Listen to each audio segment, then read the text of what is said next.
Hi, if you're watching this message right now, it means that you're about to watch between episodes 1 and 23 of my show, Conversations with Atul.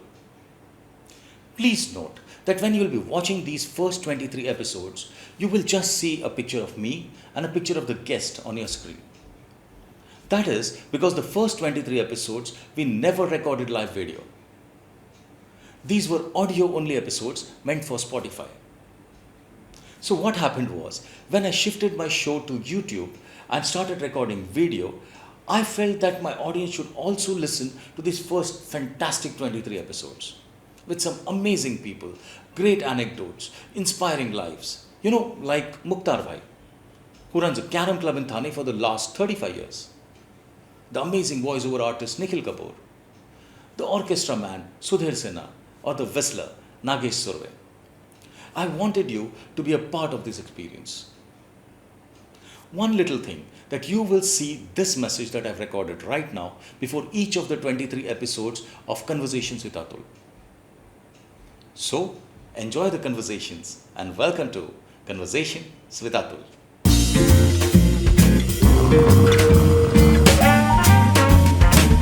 Conversations with Atul. He comes from a family of lawyers in a country we now call Pakistan. He has lived on a farm with chicken, sheep and cows. In his formative years, the VCR, also called the video cassette recorder, was his best friend. And he had seen more Hollywood and Bollywood that most of us only wish we could have seen in film school. In the first part of my conversation with film historian Karan Bali, we conversed about his childhood and teenage memories, which included a strange and rich mix of his time on a farm, life in boarding school, the 1983 World Cup, a letter for Sunil Gavaskar, the film director Raj Khosla, Hamam soap, the Pakistani singer Noorjehan, the koyal Lata Mangeshkar and the thespian Dilip Kumar. Hi, I'm Atul Taishete and welcome to my show, Conversations with Atul.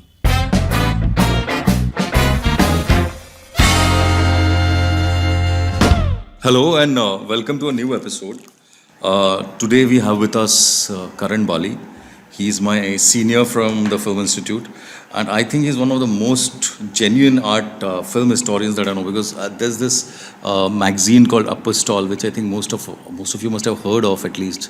And like if we have so many other kind of magazines that like film magazines, which are generally about where Ananya Pandey is and what people are doing in the Maldives, and I think that is really maybe that also has a certain kind of value in because there is an audience.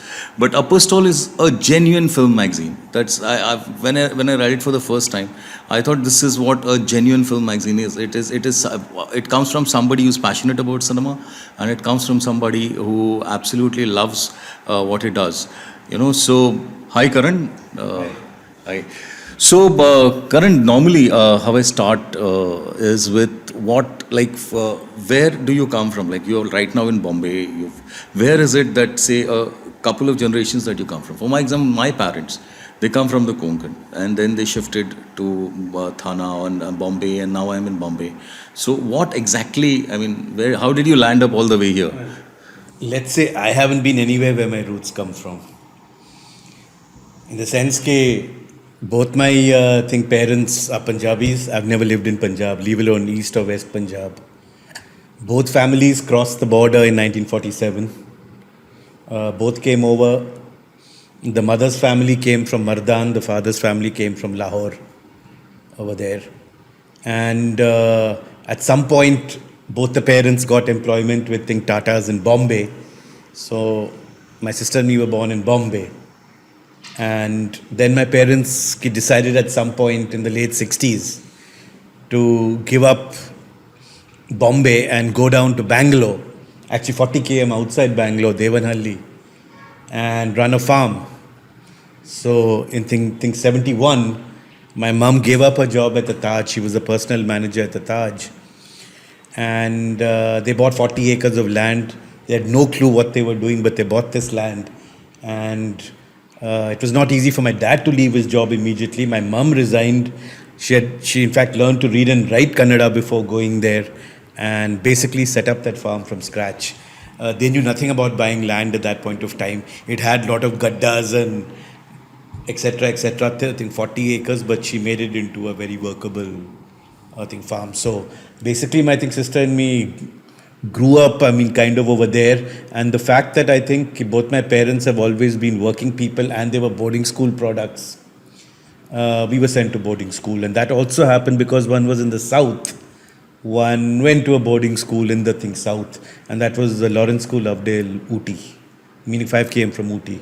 Okay, that's where Lovedale is.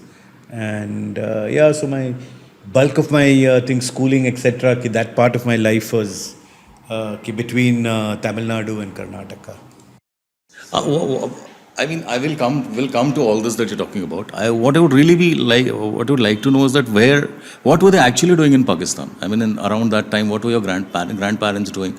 What exactly was On it? the maternal side, my grandfather was a lawyer. He had In learned, Mardan? Huh? In Mardan? In Mardan. Although he had studied and done his law from Lucknow over there. My grandmother's family was from Rawalpindi. When she married, she went off to Mardan. Again, that's a whole family of lawyers. In fact, that is one where generation down, the whole family is in Noida. They're all, I think, barring maybe 1 or 2 cousins, they're all in law over there. In law. So they've kind of considered, gone So you're the on with black the sheep. business. Well, you're the black sheep of the family who's not in law. Well, I think in my family, it stopped from the grandparents thing itself, after the grandparents. Right. Over there, it's kind of continued down, generations. My mother's, at least the males. So my mother's, all her cousin brothers, barring one in that family, are lawyers. And most of their children have kind of gone into the family business, into law over there. At least, again, the males, as far as I know, over there. So on one side, he was a lawyer, and on the other side in Lahore, my grandfather ran a photo studio. In fact, my great-grandfather used to run a photo studio, which was split between Rawalpindi, Murree, which is a hill station near Rawalpindi. In fact, my mother's family, because my grandmother hailed from Rawalpindi, in the summer, they would go there and then up to Murree for the holidays, where their maternal grandfather would kind of look after them and tell them stories. In fact, he had this thing, if you go for 15 days, he would tell them a story that would last 15 days. Wow. So it's like Arabian Nights. In that sense, yeah. Wow. So, but out here, this side, they had 3 photo studios, Rawalpindi, Murree and Lahore. And I don't know what my grandfather's brothers and who looked after Rawalpindi and Murree, but definitely my grandfather was in Lahore. So he looked after the Lahore studio. And in fact, when Sehgal visited, when Kundanlal Sehgal visited Lahore in 1937, the official photograph of Sehgal in the studio was taken in my grandfather's Oh. studio in Lahore. My grandmother was actually one of the earliest trained female gynecologists in India. So anybody who was anybody between Delhi and Lahore who needed a female qualified doctor for deliveries, etc., it was my grandmother. This is my paternal grandmother, and my paternal grandmother, Dr. Damayanti Bali, also, in fact, she was an author of sort. She authored a book of poems where she kind of wrote one poem with every letter of the alphabet for children. 4 letters. Like an example. Each poem, I'll tell you. Each poem was 4 lines. Sorry, not 4 letters. And it was first published in Lahore in 1940, this book. It's a book called Billo, because that was my Bhua's pet name. So she named it after her. Anyway, one particular poem which actually got rather famous, and a lot of people don't believe me when I say my grandmother wrote it, because they think it's a poem that's come from some ancient India and the thing, but which became very, very famous was actually with Ma. And that was Machli Jal Ki Hai Rani, Jeevan Iska Hai Pani, Haath Lagao Dar Jayegi, Bahar Nikalo Mar Jayegi. And her meter was also Machli Jal Ki Hai Rani, Jeevan Iska Hai Pani. It's been corrupted today to Machli Jal Ki Rani Hai. She wrote with a specific meter. So this one poem actually became rather, popular. I think every kid growing up in the north, at least, I think North India has kind of learnt the film. And later on, when I was a when I mean, I am a filmmaker now. When I was actually doing a documentary in Rajasthan, in Dungarpur of all places, I actually had a very bizarre experience where was covering this NGO, though it was not this was not one of their main projects, but I had to cover, I think, one or two other activities to show what this NGO was up to, and then kind of get into the main activity we were, I think, covering in the villages of Dungarpur.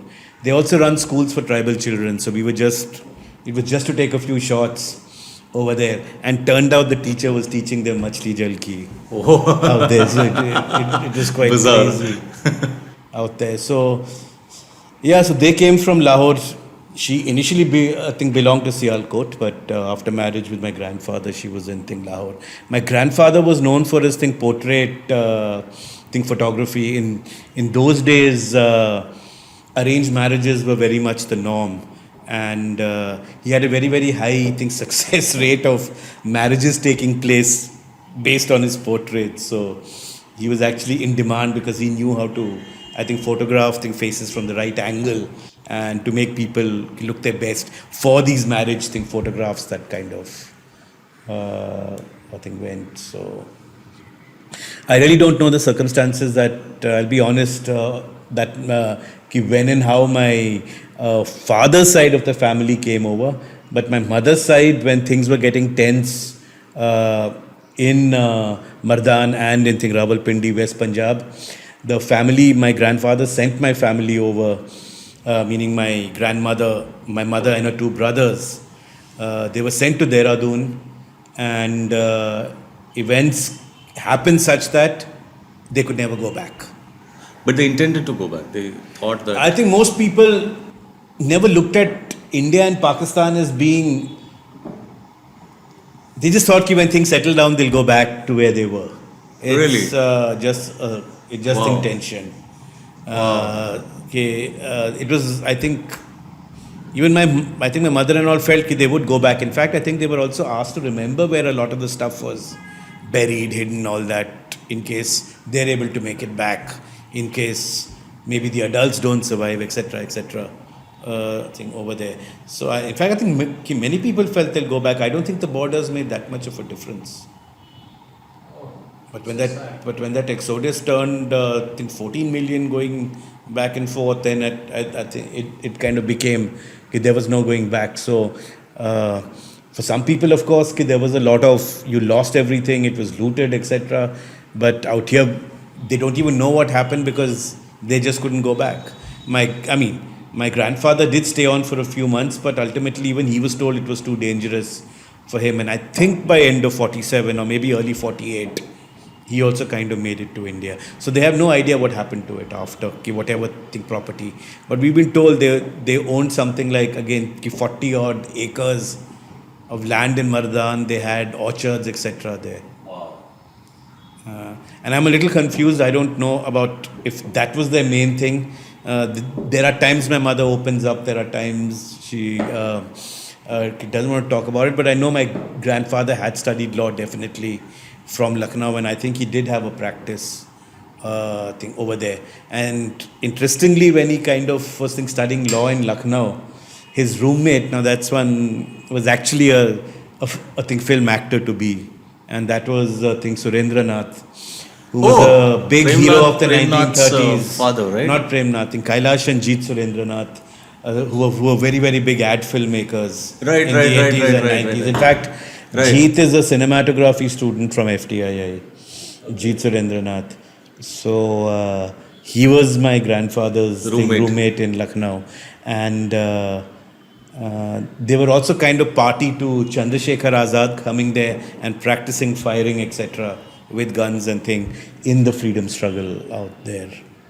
What is that story? I mean, you remember? I just know that he used to come there and practice his firing. My mother told me this. But otherwise, yeah, he was roommates with Surendranath, and when Surendranath actually made it into films, his early movies, he's credited as Surendranath BA LLB. Really?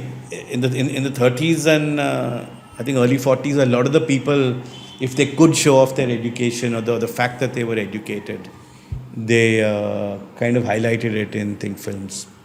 And I think that was a different generation. Actually, many of our heroes, etc., were actually graduates in the 40s. People like Balraj Sahni, Dilip Kumar, and Raj Kapoor had actually gone to Khalsa College. I don't know if Raj Kapoor completed his thing, but they were students at Khalsa College. Devanand was from Government Law College. Right. I think Kaushal also did her college in Lahore. There was one lot of educated. Actors. Oh.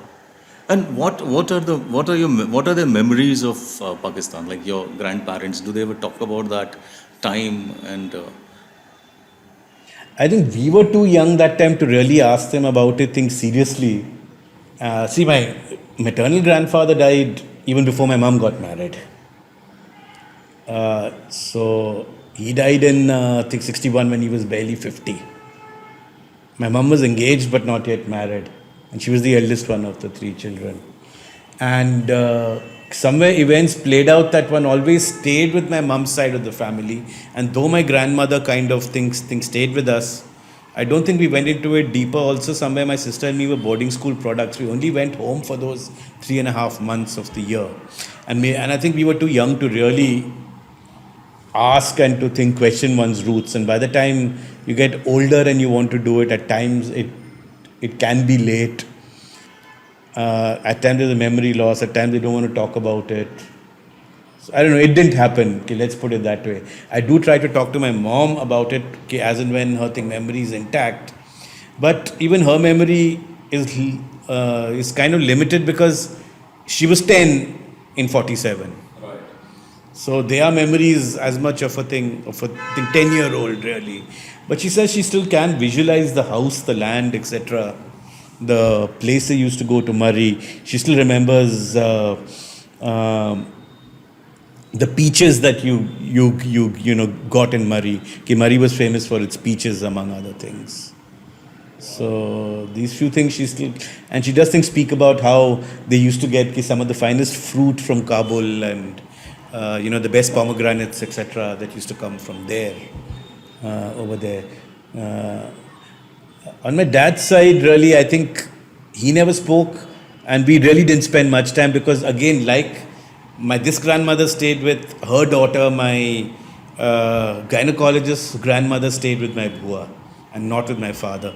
So, and one spent very little time with them because once one went to boarding school and one came back for holidays, your aim was to be with your parents as much as you could be.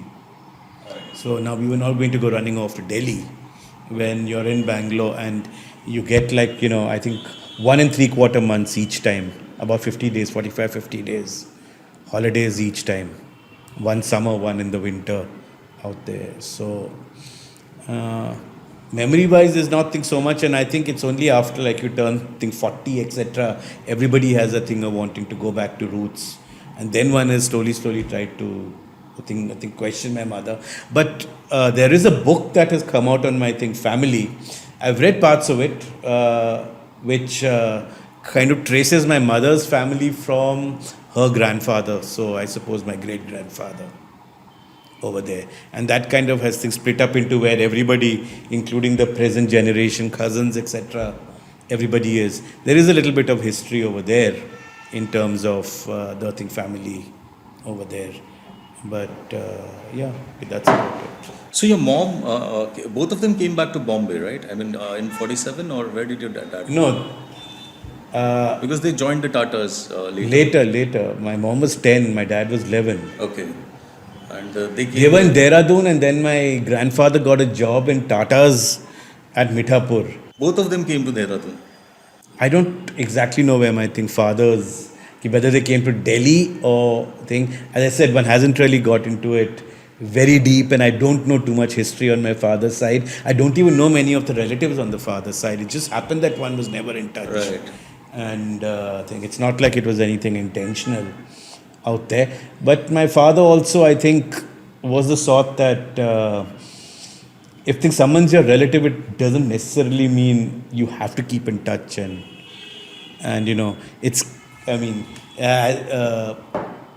he was, I think, at times far more comfortable with friends, and you could choose your friends. And perhaps, unlike my mother's side, my sister and me have also gone down that path I think a lot more. If you think followed my, I think, father in that.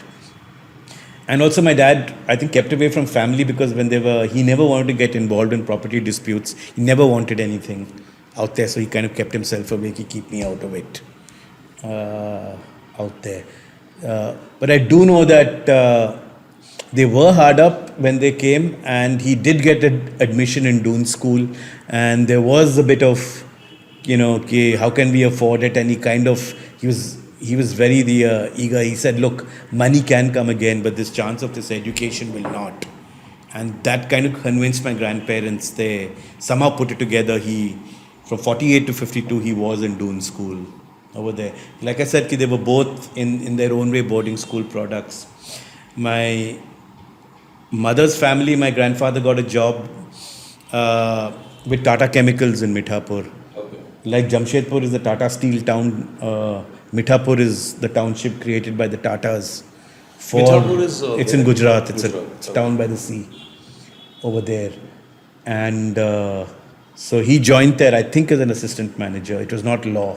Because when he was offered that job, I think he was told it was not law. And he said, look, I need any job. I've got, I think, 3 children over there. But the problem was there was no school in Mithapur at that point of time. Right. So my grandmother and my mother and her brothers had to stay with relatives where they went to school. Later on, when my grandfather kind of did well in Mithapur, my mother and her 2 brothers then said, look, I think now you can send us to hostel. We don't have to live with relatives over there. And so they went to school in Pilani. There was a boys and girls school there. So they did their schooling in Pilani in Rajasthan. So again, that was like a hostel. So yeah, both my parents are boarding school products. And maybe that kind of came down, both my sister and me were at Lawrence School, Lovedale. Maybe it came naturally from the parents to send us also to boarding school over there. And here my mother went to Tata Institute of Social Sciences. She studied there? In TIS, yeah. I think specializing in personnel management. Oh, she's an MBA. It is called personnel management. Right, but it's a kind of course. In fact, she joined the Taj Group of Hotels as the personnel manager. Oh. My dad, through Tata Administrative Service, joined the Tatas and got his, I think, first posting in Mithapur with Tata Chemicals, and that's where my parents met and fell in love, actually. And then decided to get married. And how old were they around? I think they went around for a year and a half before they got married, and my dad was 26, my mom was 25 when they got married. And they were in Mithapur at that point in time? Yeah. Both of them. And then you said you were born in Bombay, right? They came to Bombay, I think, after they were in Mithapur when the love story happened. Again, I'm a little unclear of, events, but when my grandfather passed away, my mother's family shifted to Bombay. She was already engaged, and I think then my dad also, I think, got a posting from Mithapur to Bombay. So, by the time my sister and me were born, my sister was born in, I think, 63. They got married in May, I think, 62. They were in Bombay because she's also a Bombay kid. That point of time, yeah, my dad was in Bombay. His office was in Bombay House, the Tata's building in Homi Modi Street, with Tata Chemicals. So, yeah, my sister had gone to Cathedral. I was in Green Lawn School. But then Lovedale took us from the 4th standard. So my sister, I think, went straight to the 4th standard hostel. I was sent to another school. I think she was a bit tougher than me. So I think it was thought I would need more adjustment. So I was sent to another boarding school that prepares you for schools like Lawrence School because they have entrance exam, etc. You have a whole lot of schools around Lovedale where you actually enter literally from nursery or stanza and you're Preparing for. Yeah. So this is a school called Nilgiri School. You had Cliff and Leena, and 2 brothers who ran, I think, Cliff and Nilgiris. I was in Nilgiri School. So yeah, From the second standard, I was in the boarding school, and from 4th to 12th, both my sister and me were at Lovedale. And when did they shift to Bangalore? I mean, once. They bought that piece of land around 71. That's where my mom, I think, gave up her job in, 71. My dad did join her in, 76 or so. They, sold off the Bombay flat that time in Worli. And but then he got an offer to come back to Tata's until 84. He was the president of Tata Oil Mills, Tomco, over there. In fact, he turned Tomco around. It was not doing very well. Not only did he turn it around, but one brand which he really got going, that even when Levers took over Tomco much later, they could not get rid of that brand. They had to continue with Hamam. Oh, Because Hamam was so green inculcated soap. into the psyche of people. People, yeah, like Lifebuoy. I mean, Over yeah. there. So he was there till 84. Then he took early retirement, and my parents tried to run the farm together. So before that, your mom was running the farm all by Alone. herself, In alone. fact- From 71. No, yeah. A woman going and staying 40 kilometers away from Bangalore in the Wow. land, and she had learned to read and write, Kannada, as I said. Wow. And even the fact that we spent time while growing up, my sister and me, since you pick up languages, we spoke in Hindi and English and not really Punjabi. So more than Punjabi, I would say, apart from English, Hindi, my Kannada is better than my Punjabi. Over there. And the one regret was that one didn't pick up enough of Tamil in school. Any language is good to know.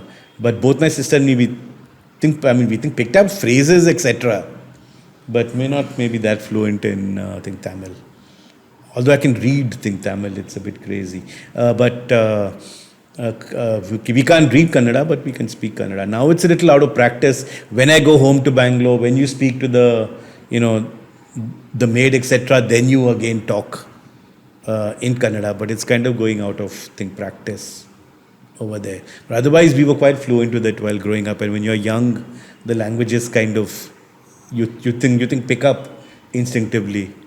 Over there. Although one learnt one's language from the workers. So when I joined FTI, I had this guy from Bangalore 1 year, my junior, Shrikant Prabhu. So let's have some fun. And I tried speaking to him in Kannada. And initially he was very shocked because, as I said, we had learnt it from the workers. So he thought it was this very unpolished, very uncouth language. What is this guy speaking out here to me out there? But yeah, one learnt it from the workers, so I guess. So how long were you in Bombay? I mean, what was Bombay like for you? We're in Worli, right? Yeah, Do you but have I was memories in of the Bombay only for about till I was about 6, 7. Okay. Yeah, there were the odd holidays. One still came over between Bangalore when my dad was in Bombay when he was still working, and especially when he was with Tomco. Right. Because I sometimes worked and let him come to Bangalore, so maybe once or twice, because again I was very, very interested in cricket, and cricket was a religion for my dad. So if he could, and he would inevitably get tickets for the test matches in Bombay. So if that tallied with the holidays, then a couple of the holidays I remember spending some time in Bombay that one was here to actually see the cricket match. In fact, my dad would take leave from work and go and see the cricket match. And he was not really bothered, although with his position you could get seats in the in the pavilion, etc. But he preferred to be right across the ground on the other side in Wankhede Stadium, which was the Tata stand. It was right across the pavilion, but in line with the wicket out there. So yeah, he would prefer sitting there with his colleagues from Tata's. And I've seen a few matches over there. So yeah, so one did spend a bit of time in Bombay, or he would come over to Bangalore, for a few days in the holiday. One didn't see him too much. One spoke to him more on the phone in those days. It was my mom running the farm, and like I said, Bangalore was the base.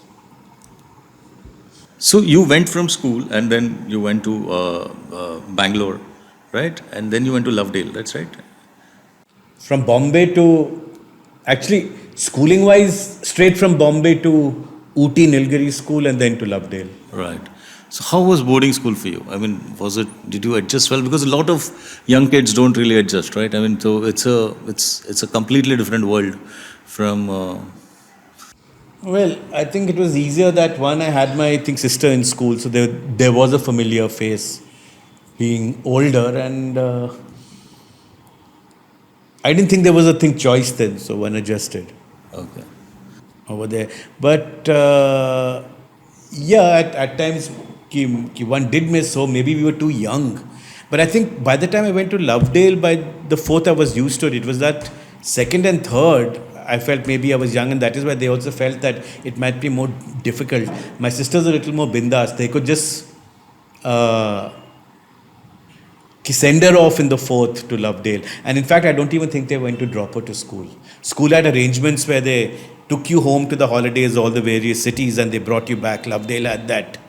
And I think my sister was just put on the train with the other students going back in Bombay. Whereas I remember me, I was dropped at school. But what are your memories of the time? Did you enjoy it, or what kind of friends you made? What was your life Well, I like? think I wouldn't say school was a bad experience. Because I think initially one might have felt homesick and young more when I was in the second and third. When I got used to it by the time one went to Lovedale. And like I said, my sister, 5 years, my senior, was there, over there. In terms of friends, yes, I think certainly made some really good friends. But again, a lot of people seem to think that 9 years you spent, 4th to 12th, it's friends for a lifetime. But I think you make your closest friends as you grow a little older than that. Right. And some of the classmates in school left after 10th, because school's capacity for 12th was half the number up to 10th, that we were in 10th. And it was divided strictly into commerce and science at that point of time. And both my sister and me were there, I think, right till 12th.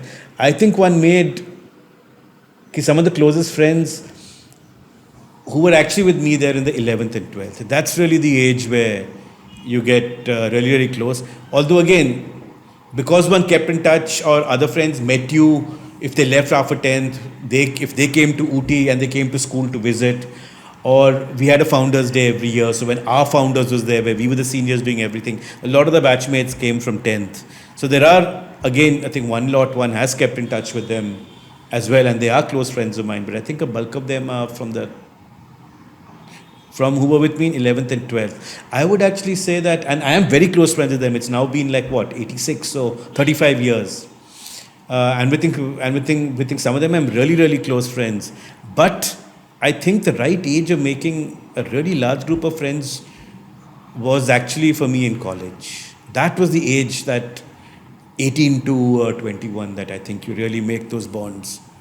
I think for life. And also, let's be honest, Lovedale, though it was cheaper than Doon and other thing, it was a big public school. It is.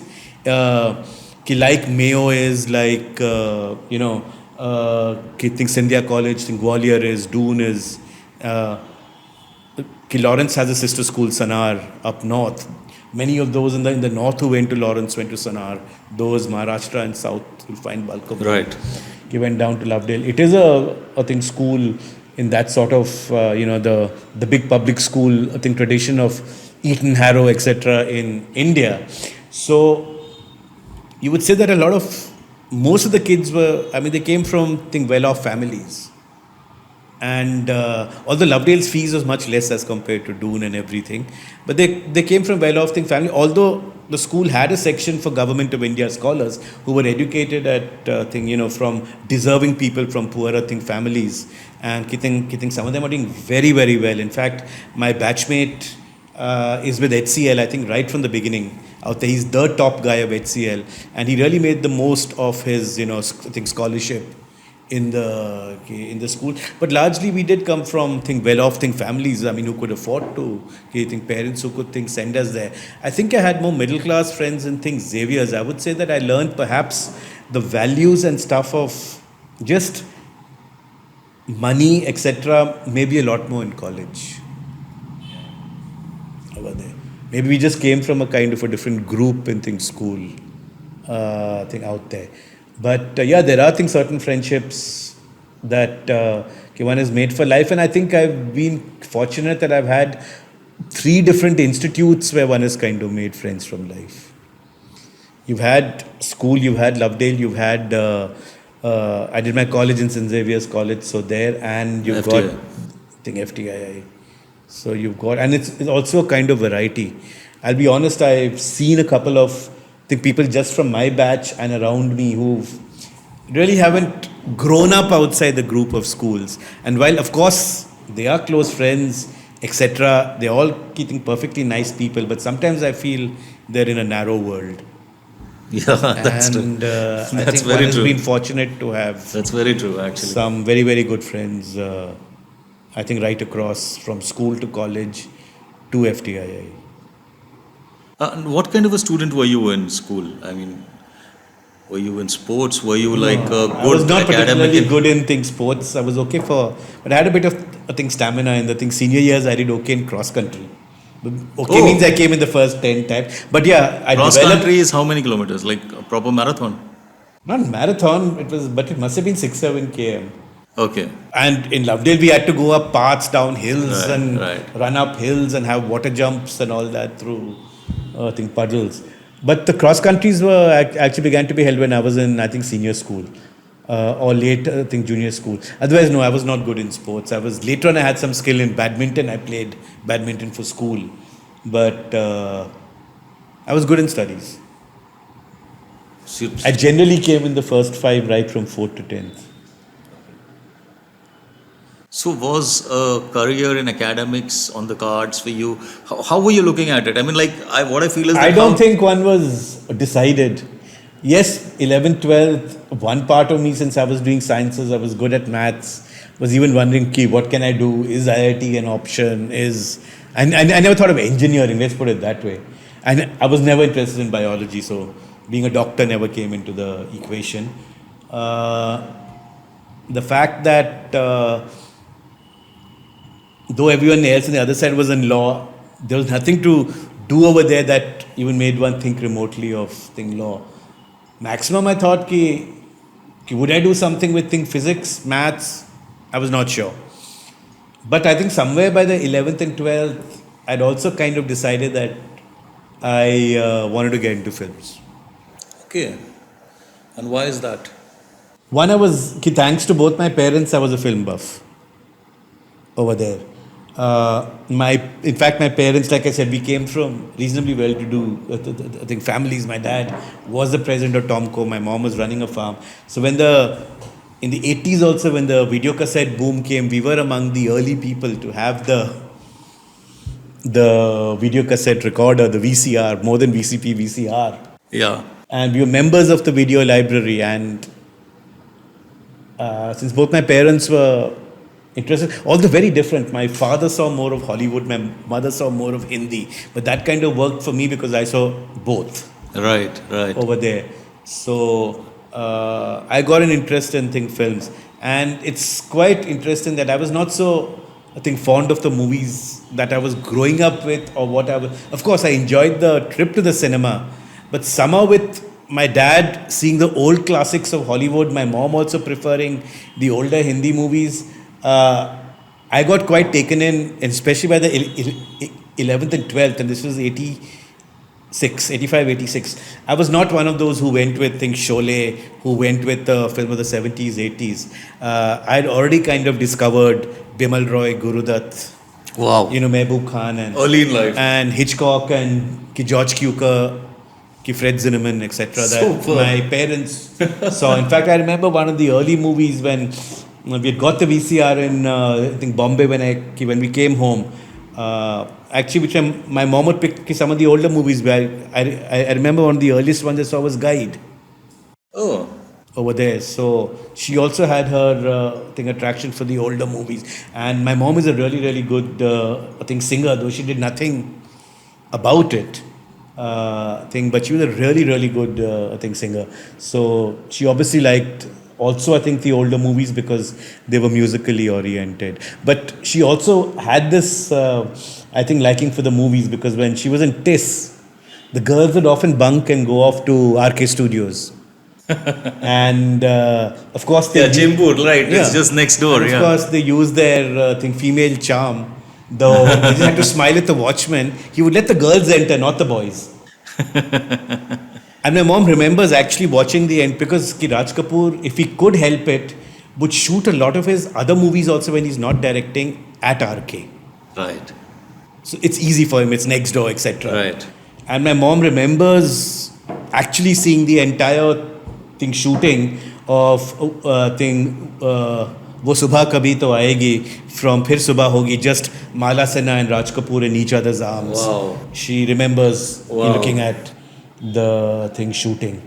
And my dad was very into westerns, I remember. And High Noon was by far his favorite western. I must have seen that movie 30 times along with him while growing. We knew every dialogue, etc. Before you went to FTI. And in fact, when I went to FTI and I found out FTI had a 16mm print, Yeah, I know. I actually had it screened in CRT. So, I mean, I had to see it on screen over there. So I discovered films more from the classic era, more the Hitchcock, George Cukor, Howard Hawks, what was actually the golden age of Hollywood.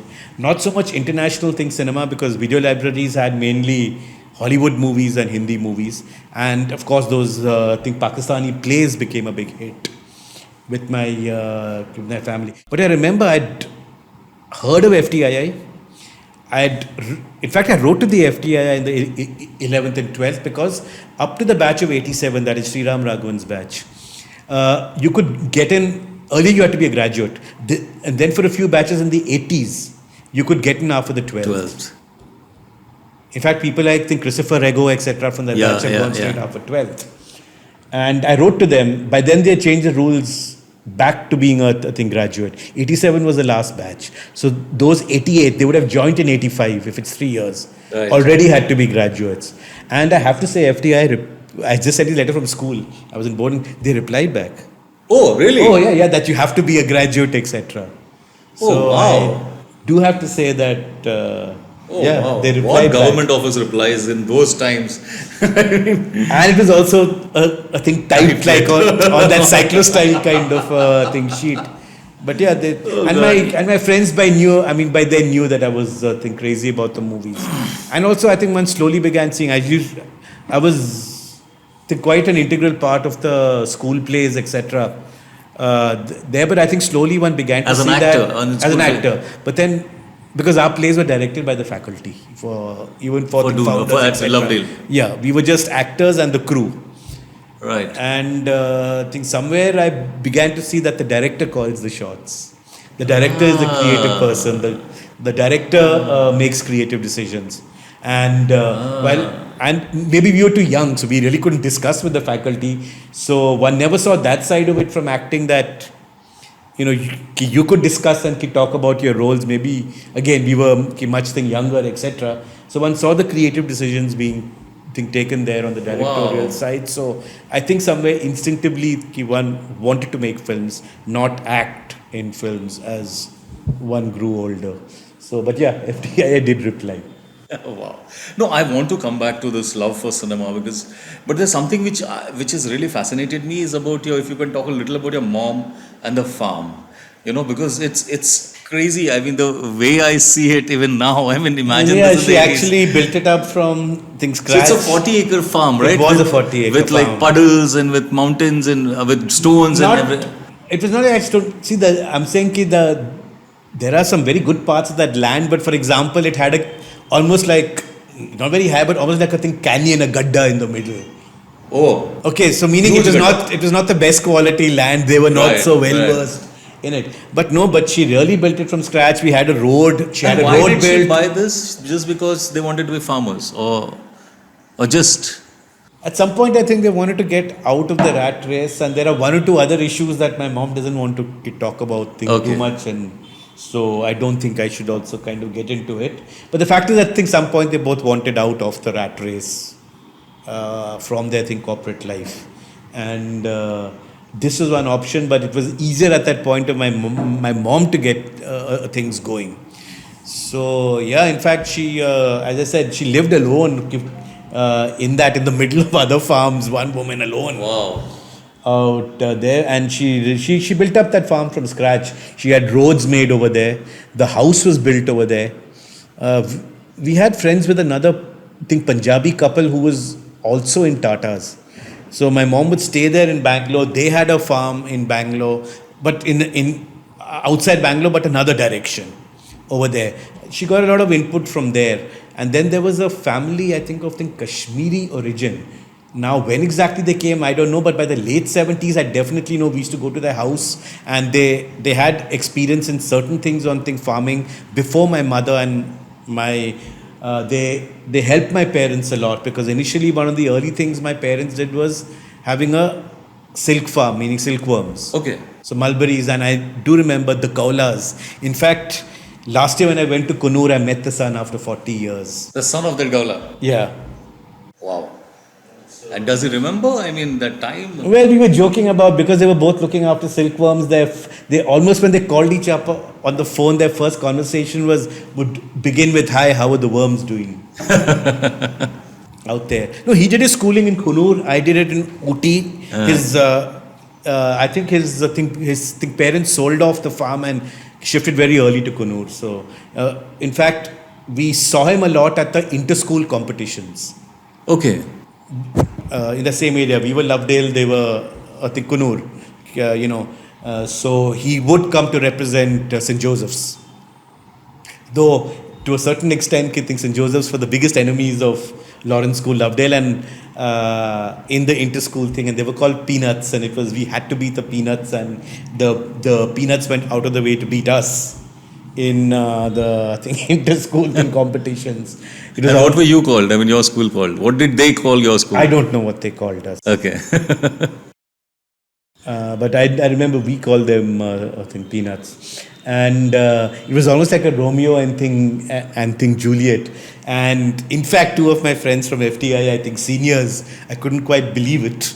Initially, of course, I asked him really, but of course, both them are two of the nicest people going. But as I said, Lovedale Peanuts is almost like a Romeo and Juliet thing. So when Vikas Sivaraman got married to Sophie, they're both FTIans, but it was like, oh my God, she's from Joseph's and you're from Lovedale. Oh, Vikas Sivaraman is from Lovedale too. Oh, yeah. So you knew him then? I knew him as my senior from 7 years. I knew him. Okay.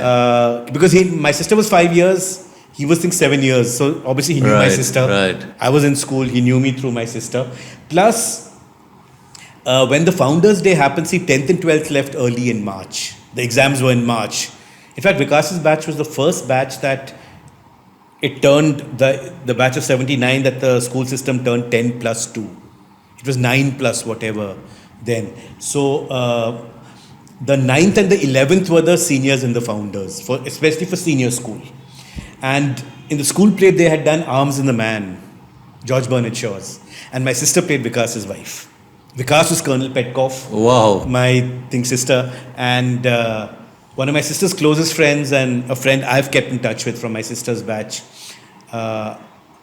She was the head girl in my sister's batch. I think Praveena played my sister's daughter and Vikas's daughter. So yeah, I knew Vikas because when I actually gave the entrance exam for FTII and I got my interview call, the first person I contacted was, man, I've applied. You tell me now, what do I do? I've got the call now for the orientation and the thing. But of course, I think it was very different in our time from what their time was. And even now, if somebody asks me that they've got their call, I said, I really don't know what to tell you because it's now very different from what it was very different, in my time. But I remember Vikas gave me this really vague piece of advice that he said, look, you're from Lovedale. Play it by ear. Your instinct will tell you what to do over there. You'll get in. Anyway, I did get in. But yeah, I contacted him. In the first attempt? First attempt, and I actually topped the list of admissions. Okay. Oh, in fact, I held on to my scholarship that the two toppers got in FTII for all 6 semesters. Superb. So, we will come to films, but in the middle of all this... the mother's thing. She actually built it, as I said, from scratch, from silkworms. Then they really expanded. They expanded to dairy, they expanded to poultry. We had sheep. At its peak, that farm of 40 acres, we used to get broiler chicks where we used to rear 2,500 broiler chicks every week. They used to come as 1 day old chicks. Oh my God. The layer birds we used to rear again from 1 day old chicks. We used to rear up to 15,000 layer birds. We used to get up to 10,000 eggs a day. We had about 40 cows, 80 odd sheep, and slowly my mother kind of systemized everything. She had a go down there where not only earlier used to buy the feed, she used to get the raw ingredients and we used to make the feed. She began to create her own formulas as to what kind of thing works over there. And so she really built it up into this farm that kind of had sheep, the poultry, dairy, the works over there. All this in the 70s. I mean, in the 70s, 80s, and not only that, we were 40 km from Bangalore, so we had to deliver the eggs to Bangalore. We were among the early ones. We had a car, but we were the early ones to buy a van. That time you had the Matador and the Standard. We bought the Standard, and my mom used to go every alternate day driving to Bangalore to deliver the eggs. In those days, it was a big thing to have a female driver. Even if nobody knew my mother, they knew my mother, that lady who drives the van in Bangalore. Oh my God. See, Bangalore was a much smaller place then. There were a handful of Punjabi families, and literally they knew each other. And even the support, like I said, my mom got was with this other family, the Nayyars.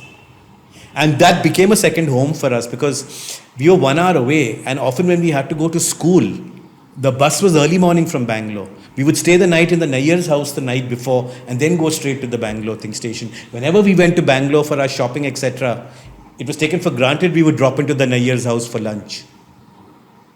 So I think they also kind of looked after my mother and to a certain extent obviously my sister and me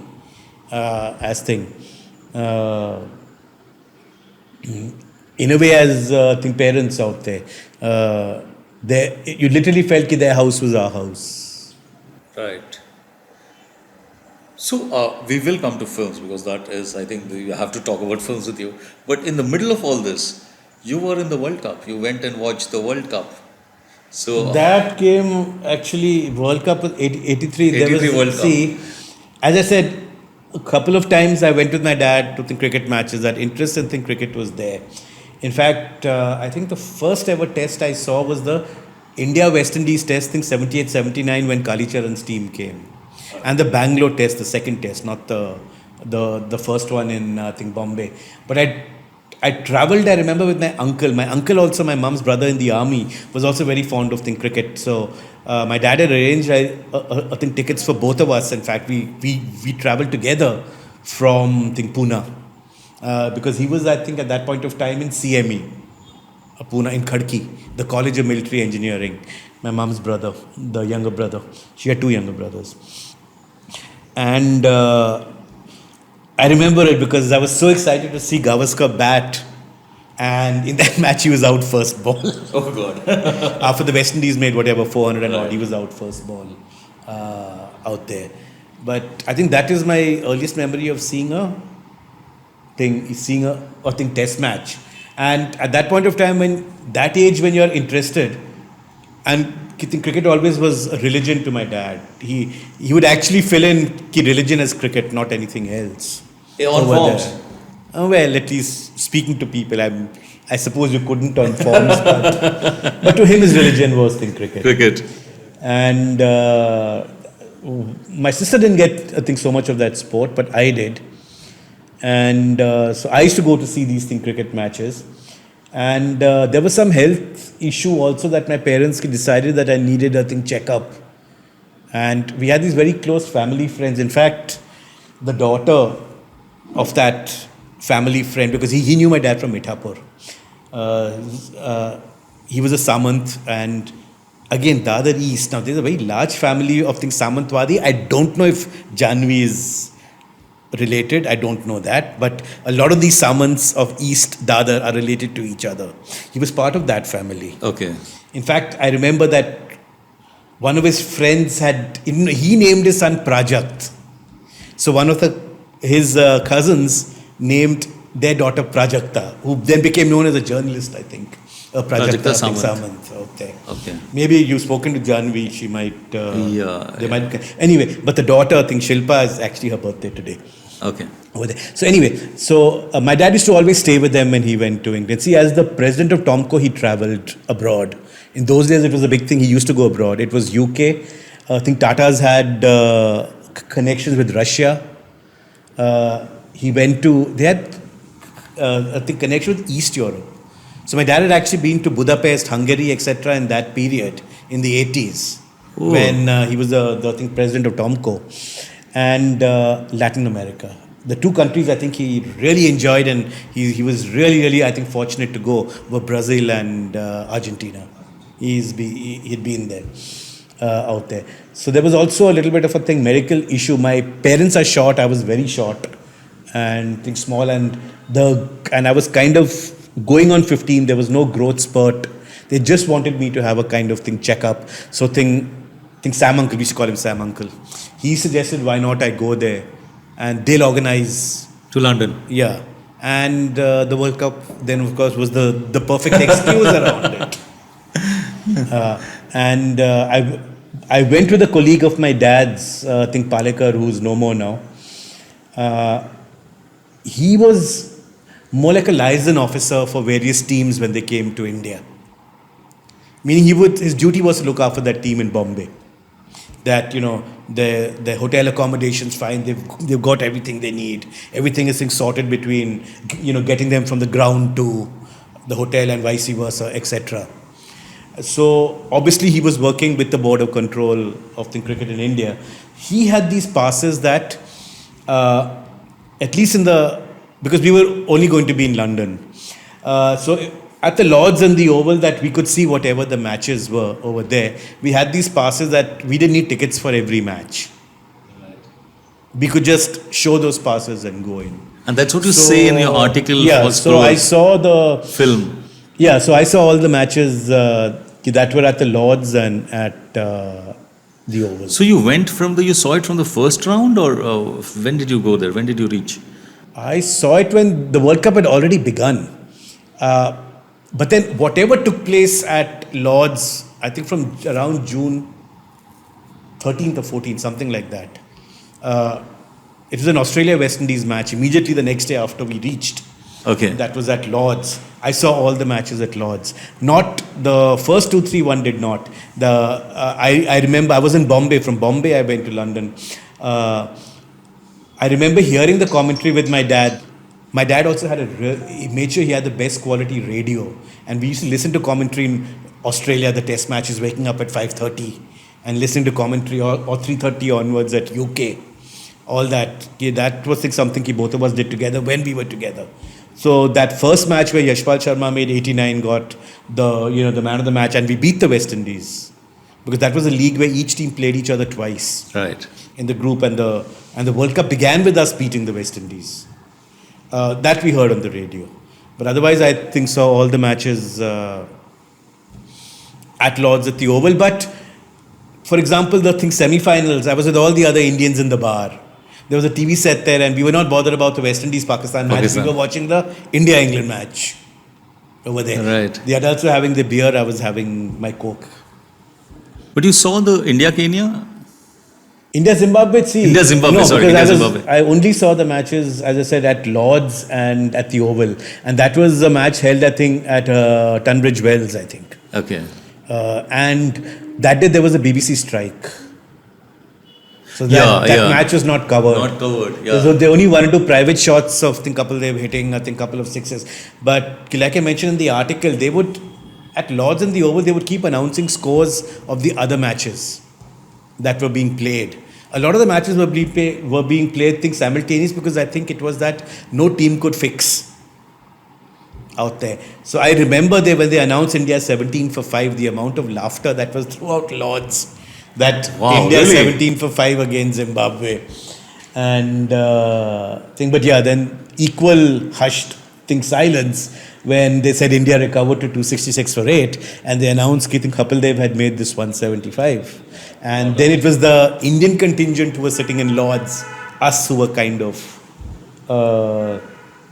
making whatever little noise we could.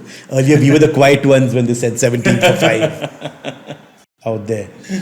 So, but the BCCI had given us actually really good seats. At the Oval, we were in the pavilion. That's why one could go to the bar and stuff. Right. And at Lords, we were right next to the pavilion. Because Lords has its own membership and this and that, etc., etc. Right. So we were right next to the pavilion. What memories those must be to have those, to see those matches. And the finals, you were there at the finals too, right? I mean, Yeah, no, and there were also memories at that point of time while growing up, and the cricketers one looked up to. I remember, I think that point of time, my all-time favorite cricketer was Dennis Lillee, and he played. In fact, I saw definitely one of the matches at Lords when he played. So yeah, it was the one and only time when I actually got to see him live on the ground. But '83 he was past his peak. But one kind of saw him in the World Cup over there. And in fact, I also came back on the flight as the yeah, you victorious. came with the entire team. And you had this took- Gavaskar thing that Gavaskar was supposed to. Well, the thing was that Palekar's wife was with Air India. So he used to get this free ticket. Either free ticket or 90% off. So if a flight is overbooked, they are the first ones to get Right. boarded off. Boarded off. So actually, he was already not taking the flight in London on the way back. I had a letter in case any help is needed. You just go to Gavaskar. He knows your dad, etc. In fact, my dad got, among other sportsmen, he got Michael Ferreira, Geet Sethi into Tatas and Veng Sarkar as employees in Tatas. And because they were sportsmen, my dad had only one rule with them. If they were ever seen in office working, they were fired. Because then they're there for their sports. Superb. And in fact, even when we had the farm and he had retired, if Mike Ferreira and Geet Sethi ever came down to Bangalore, they would drive 40 kilometers, come to the farm to meet my father. Over there. So, but then by the time we were, and I was 14, so me and there was another guy who was traveling alone. We were actually with the airlines because we were unaccompanied minors. But then Palekar got through over there. So I didn't need the airlines. But then there was further drama. At Rome, it was overbooked and he almost got off-boarded at Rome. But then again, he made it over there. In those days, the flights were also kind of crazy. It was an Air India. We went on Emperor Harshvardhan. We came back on Kanishka, the one that crashed in 85. So this is, 2 years before. In fact, my mom's younger brother was on the Kanishka flight. While going was literally Bombay to Delhi, Delhi to Rome, Rome to Geneva, Geneva to London.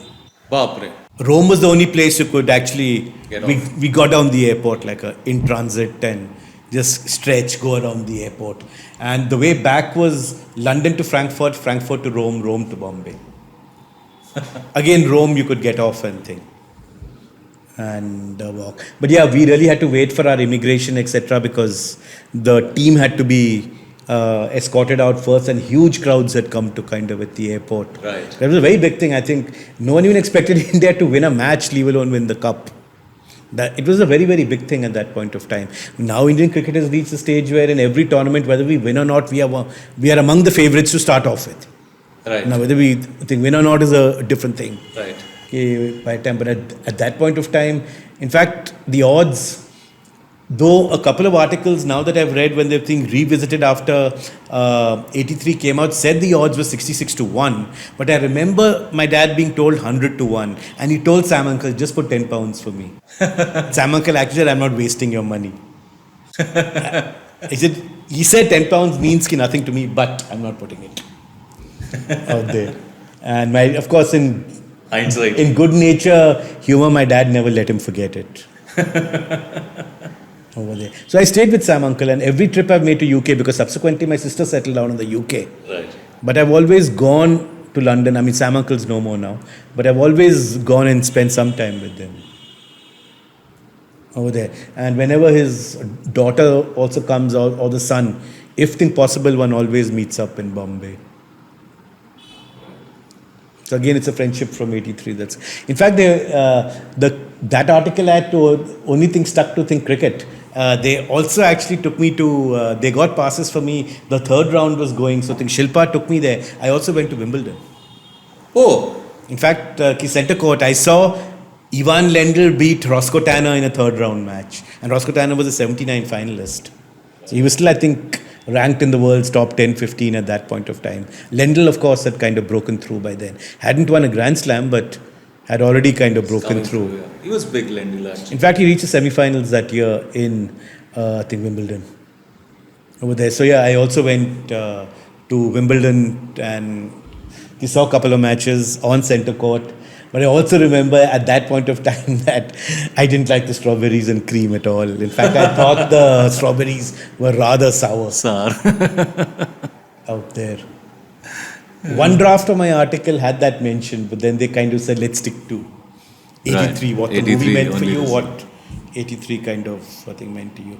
And Was I- the movie true to because you were there? So did you feel that it was true to the what happened, true to the emotion of the? See, to be moment? honest, it's difficult for me to answer that because what works for me in 83 when I see the movie is that there's a lot of activities happening behind the scenes. Okay, Any movie's drama, the conflict, the etc. character drama basically. Yes. Yeah. So that I think smartly Kabir Khan did because then you've got characters to kind of empathize with, to go along with, Barabar. and and I think, of course, there were enough people who've written about no character arc here, there. I'm not getting into all that. To me, the fact is he did give every character their moment under the sun.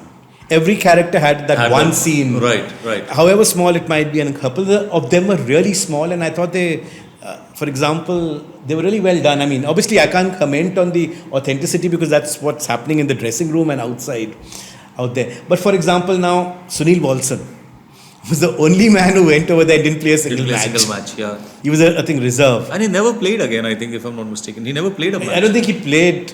I don't know if he played a test or anything. One has to check, but definitely he didn't No, play I that didn't. World I think Cup. I checked this, and But there's a lovely moment in '83 yeah, where when Benny's not fit, yeah. okay, this guy's kind of warming up and then Benny says, I'll play. And there's Yeah. just that look of thing on Walson saying, and he never played a match. Yeah. So even that, he kind of had every, Yeah. He gave every character Right, there. right. Obviously, I think focused on Kapil Dev thing, but he gave every character their place in the sun. But I think where 83 works for a lot of people from my generation is that, it also, I think at times it also proves कि maybe a movie is not always about technique, cinema craft, screenplay writing, which is what we all look at as filmmakers. Sometimes it just takes you back, it creates that era for you. It was a very strong nostalgia trip from, I think, generation, and it really took us back to that time. I think it got us very emotionally involved with the movie. There were a lot of wet eyes in a lot of parts of the movie, and sometimes if a movie does that with you, if I could do that, I might be a filmmaker who's learned how to write a screenplay, who's learned this shot should not follow this shot, or these rules of the continuity are not to be broken, or etc. But if I can do that with an audience, Right. I think that is far richer in terms of as a film that one might have gone from shot to shot. And I think 83 did that for a lot of people, for my generation. I think sometimes it transcends cinematic craft and cinematic language. just touches a chord. And I think it just touches a chord, and I think 83 did that Yeah. over there. Maybe, as I said, the fact that I had other very strong associations with it. Right. But I think even if it wasn't the World Cup for a lot of my generation, 83 spoke to them in that way. And that's why I said I think it was smart that he gave them all a human dimension. In fact, he didn't get lost in the cricket. It's there as and when needed. But he gets involved in the drama and the emotions. Ultimately, that's what I think film has to do. Absolutely. Over there. So there can be people who can say that didn't happen, this didn't happen, or that was a casteist comment of, the Srikanth character out there. Now, again, But it was a common phrase then. It was a common phrase because then. people used to say it. I mean, I am far more sensitive to all that today, but it was a common phrase then. My kota se nahi aaya. It's a very common phrase in the 80s that people used to say, and Yeah, so I'm not really getting into that. I think where the film works is how this entire lot, in spite of the Cold War thing, troubles between Kapil Dev, Gavaskar, which was also lightly touched upon Right. in this film, the team actually bonded together and kind of won the cup. And Gavaskar didn't have a very good World Cup, but it was unthinkable of him not being in the team. Right. And he lent and I think this is presence lent a certain stability to the team while he was there. But yeah, he didn't have a good World Cup at all. Even in the final, he was out for 2. I think his there. captaincy was also given to Kapil just before that. And That's also, the story there. one day cricket was very different From Test. From what one day cricket is today. Today, It is, yeah. I think perhaps the 1992 World Cup when Mark Yeah. Greatbatch became a pinch hitter for New Zealand.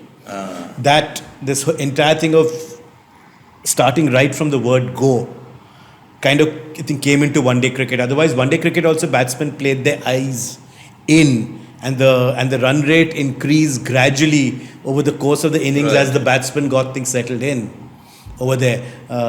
It had its share of maiden overs. Today, a maiden over is a big thing in a 50-over match, and it's huge in a T20. T20, yeah. So that I think New Zealand is responsible, and Mark Greatbatch in particular in the 1992 World Cup. But otherwise, so I think it was very different. So even people like Gavaskar were there to give that stability and see off the new ball, so to say, even in a one-day match.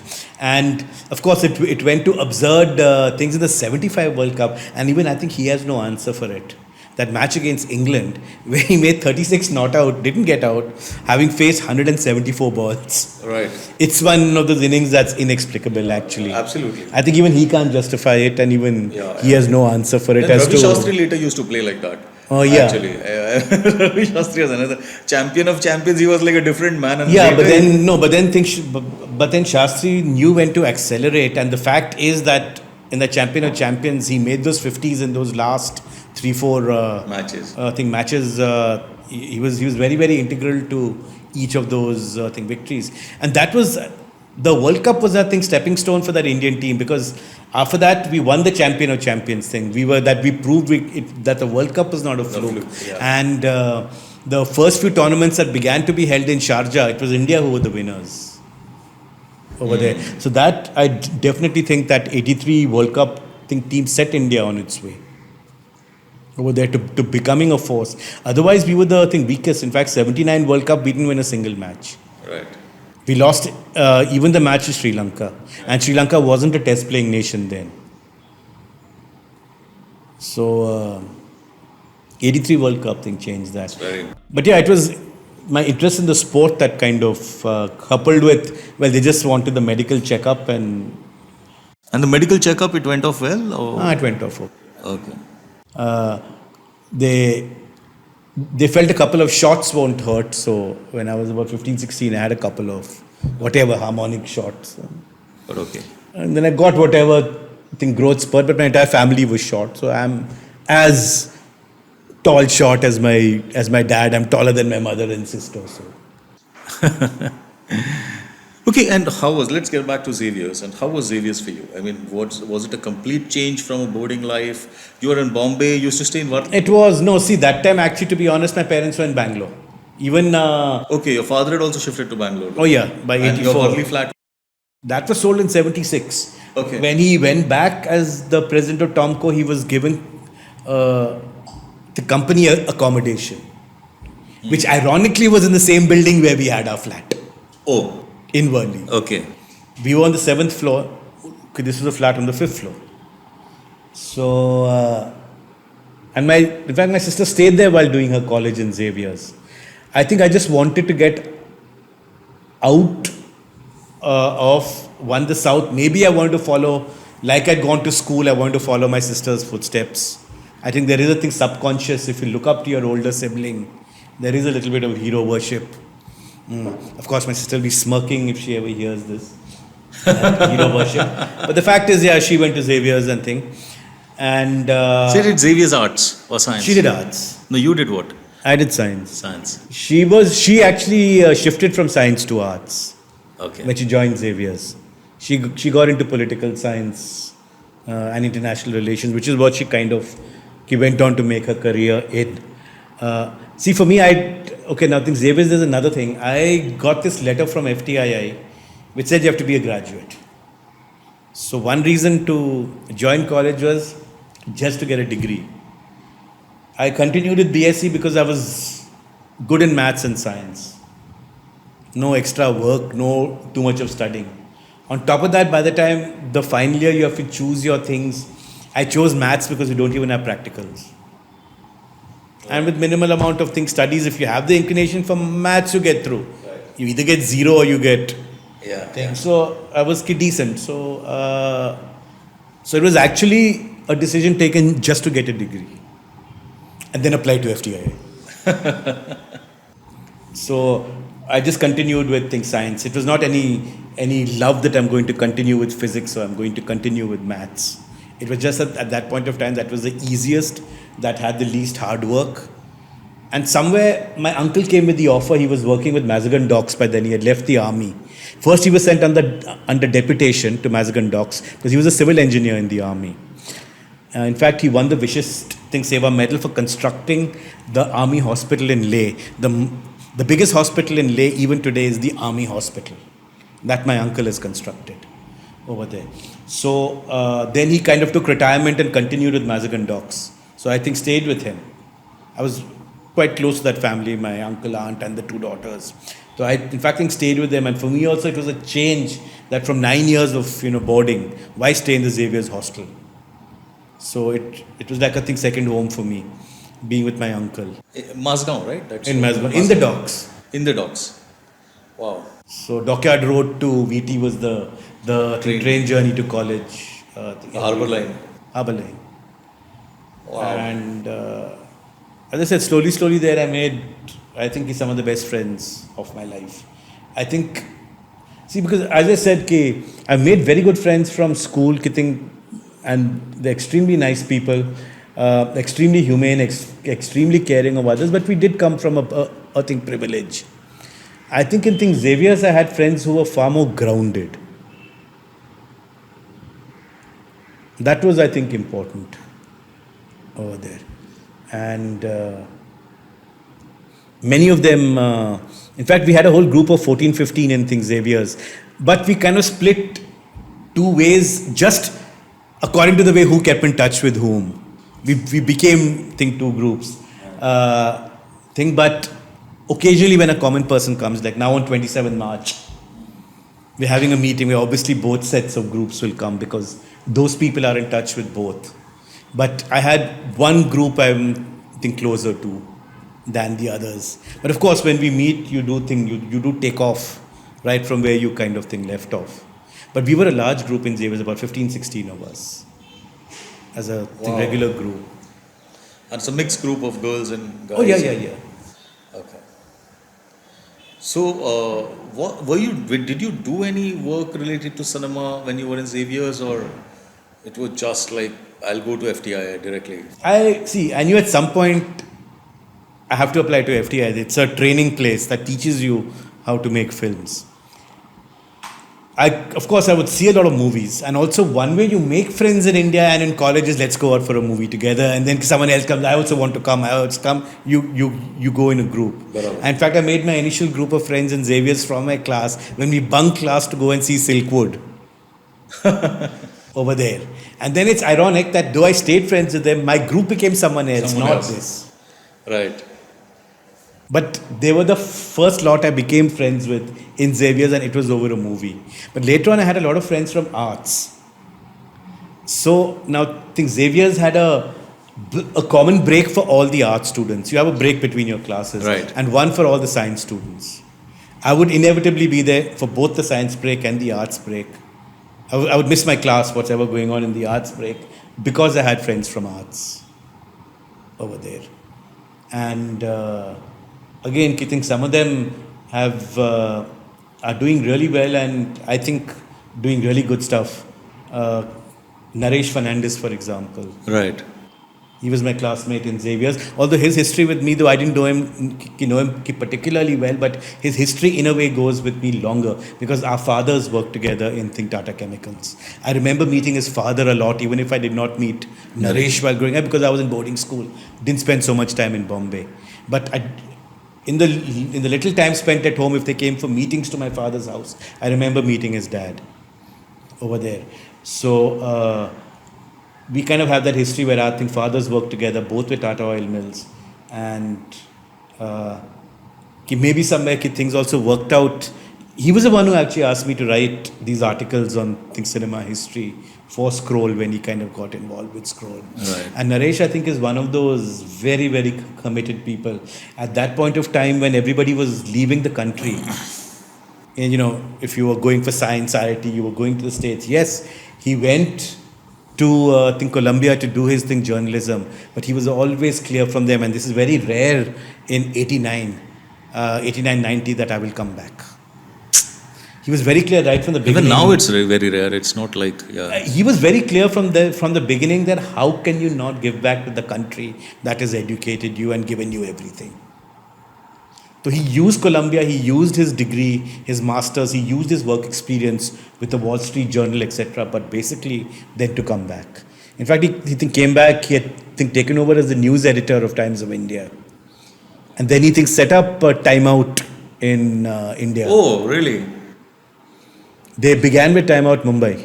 Right. It was a Mumbai-based magazine. No, then it went to Delhi also. Okay. And then I think there was also Bengaluru or Bangalore. But he definitely began with Bombay. In fact, there also he got me to write for the first time over there for Time Out. Because you have some wonderful articles on Scroll. I have a whole list here.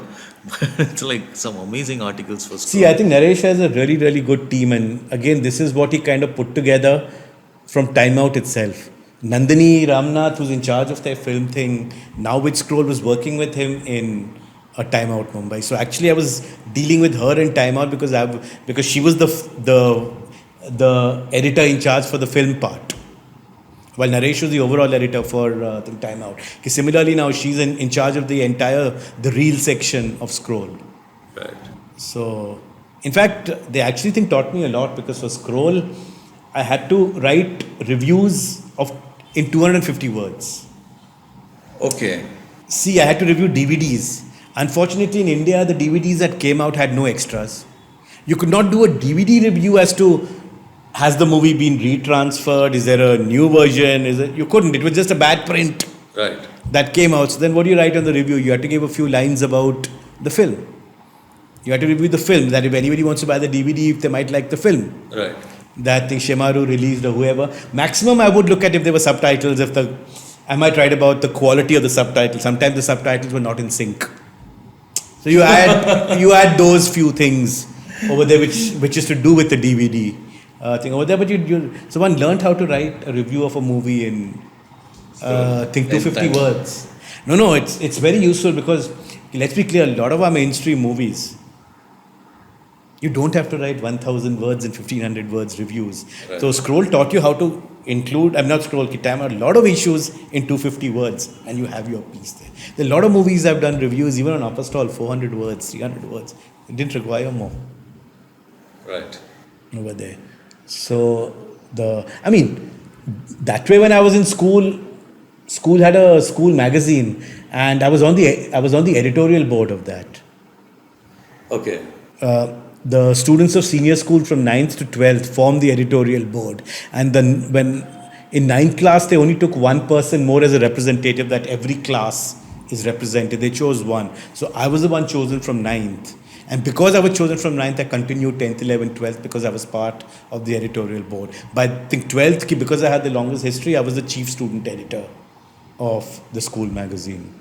So, occasional articles as well. Yes, I had a little history of writing that way, yes, but nothing. So, you just applied to FTI after that, and that's it, right? I applied to FTI, but I did also kind of, at that point of time, the one person in the industry I knew And he also knew my father from Tata's. I think he knew both my parents. And he had gone into films with Siddharth Kak. Okay. Surbi. This is before that. In 1982, there was a function held in Shanmukhananda Hall to celebrate 50 years of the Indian talkie. Okay. Now, by the time they got everything together, they could not do it in 81 because Alamara came in 31. They had to do it in 82 by the time they got everybody. And the program was filmed by Siddharth Kak. Then he shot the anchor portion separately to fill in the blanks. Shabana had hosted the program with her to fill in the blanks. He made it into a film. And he kind of put clips of the films over the singers singing. As much as he could get lip sync, etc. Right. Over there. And that film it had the same name as the function. It was called Immortal Men, Immortal Melodies. Okay. That was shown on TV. Sponsored by Tomco, the first ever sponsored program on Indian television. My dad was the president. Really? And in fact, it had a This shot is of what year? 84, I think. Because it took him some time to make the film after 82, so maybe 83, 84. That is the first sponsored program. And in fact, there was a special thanks the film had. There was a live shot of my dad as the president of Tomco. And in the film, he basically took a puff from a cigarette. So in the film, it was there. By the time it came on TV, they had to remove that. So it's just a thing shot of my dad. Bare what they must have got. Though it was shot on film, whatever little pre-roll just made that because then my dad took a puff from the cigarette out there. So, but when I saw it as a private screening, that was before it came on TV. Right. That shot with my dad was there with thing. In fact, I think Tomco was also the sponsor of it because I remember my mother sitting on stage as the president's wife. She was, in fact, I had sent Paromita that picture, man, my mom is sitting next to your granddad Anil Biswas on stage. So my mom was on stage, hearing Noorjehan, having come 35 years from Pakistan there. And I think strangely, that program, much later I realized it was a great program because obviously looking at the Indian talkie, some of them sang their own songs, although they were old now. People like G.M. Durrani, he sang his own song from a movie called Nai Kahani. It was called Neend Hamare Khwab Tumhare, the song. Surendranath sang his own song from Anmol Ghadi out there. Hemant Kumar sang his own songs. I think he sang both Jag Darde Ishq Jag from Anarkali and Ye Raat Ye Chandni Phir Kahan from thing. Unfortunately, Manna Day was not available. Again, I was too young. I'm just getting into the program. Asha Bhosle was not available. But I remember some feathers got ruffled because by the time the film came, the two Lata Mangeshkar songs were removed. I don't know if one should get into it, but I think she had it removed. Okay, who? Lata. Her own songs. Why? She's there for the incantation that the thing believes in. I don't know. You take a call on this when you're kind of putting the 2-3 hours as to what thing. But the point is that what became the highlight of the function? Noorjehan. Okay. She's coming back to India after 35 years. Yeah. She's welcomed specifically on stage by Dilip Kumar. Right. And there was a beautiful part of his speech when I saw the film I can never forget, which in beautiful Urdu his Urdu was immaculate, as was hers. That he kind of spoke basically to the tune of where he basically tells her ki Noorjehan ji, after all these years that you have come for India, for exactly all those years we have waited for you to come back. Wow. And she came Dilip back. Saab said that. Yeah, and she came back. And they had worked in Jugnu together. No, because you also have this article which you've written for Scroll. The journey of singing great Noorjehan after independence. That I'll come to later. It. So not only was Noorjehan the highlight, if I remember right, yes, they also put her last. Right. In chronological order, of course, for Indian cinema, they should have maybe they could have balanced it with Lata being the grand farewell. But not only is Noorjehan getting all the attention, this is hindsight, and this is what I heard. I was too young, but the fact that she was the climax over there, and apparently the Pakistan government had put a thing on her that you will not sing. We'll give you permission. Go, but you can't Yeah. sing there. But when she came to India, she said, "That be damned." You know how Noorjehan was. I'm an artist. And she rehearsed with Naushad. Okay. Because she chose Awaaz De Kahan Hai. Oh, okay. And the two songs that she sang from Pakistan, also you see Naushad conducting the orchestra on stage. So obviously she rehearsed even those two songs. Is this available on YouTube anywhere? It used to be. What is it called? It's called Mortal Men, Immortal Melodies. Mortal But Men, there is Immortal also a small Melodies. section, if not the whole film, of this Noorjehan bit. So she sang Awaaz De Kahan Hai from her Indian films. She sang from the, I think, Pakistani movie. She sang Mujhse Pehli Si Mohabbat Mere Mehboob Na Mang. It was used in a Pakistani movie called Kaidi, meaning prisoner, I think Kaidi, out there. And she sang a Punjabi song, Ki Jaja Ki Tu Meri Main Tera Sajna, which was used, the same tune was used in Beta, Ki Main Teri Tu Mera Sajna, was actually from this Punjabi movie Yar Mastane of Wow. Noorjehan's. Over there. She sang these three songs at the function. So she became the highlight. So otherwise, ki Lata Mangeshkar had actually chosen two beautiful songs. Allah Tero Naam. Right. And she had, from her early days, among the music directors she regarded as, who, of course there was Master Ghulam Haider, to whom she owes a lot, but Shyam Sundar. And from a movie called Bazaar, it's a very slow, sad song, a beautiful one, a thing, Sajan Ki Galiyan Chhod Chale. She chose that. In fact, her first list when she came up with her top 10 songs of all time, she chose two songs of Shyam Sundar. The same year, 49, Lahore, the first Indian film that looks at the partition with it being a part of the plot. There was a song in it, Bahare Phir Bhi Aayengi. She sang, she put that in her favorite, and she put Sajan Ki Galiyan, I think Chhod Chale, as among her favorites. So she sang these two songs. So yeah, my dad had sponsored it, and then he had sponsored that Indian expedition to Everest when Bachindri Pal became the first woman to climb Everest. Right. Siddharth Kak had filmed that. My dad left, I think Tom Coy took premature retirement, but he saw to it that whatever Siddharth needed to complete the film Wow. was done. So somewhere one knew Siddharth, and so one had spoken to him in case I don't get in and all. Then okay, you have to work your way up, that I would assist him. I hope you enjoyed part 1 of my conversation with film historian Karan Bali. I published the second part of this lovely conversation on Friday next week. I drop a new episode every Friday night at around 10 p.m. I will also end this and every episode by recommending a film or a web series. But before that, here is a small message on how you can help to keep this podcast alive and growing. This episode is free and we intend to keep it that way. But it does take a lot of time, money and effort to produce the show. We research, write, record and edit before we finally present it to you. So if you wish to support our effort, you can help us produce the show by contributing any amount you wish on our website, conversationswithatul.com. Please note that the word conversations is plural with an S. So do visit conversationswithatul.com. And here is my film record. The film I recommend today is the Marathi film Harishchandrachi Factory, loosely translated as The Factory of King Harishchandra.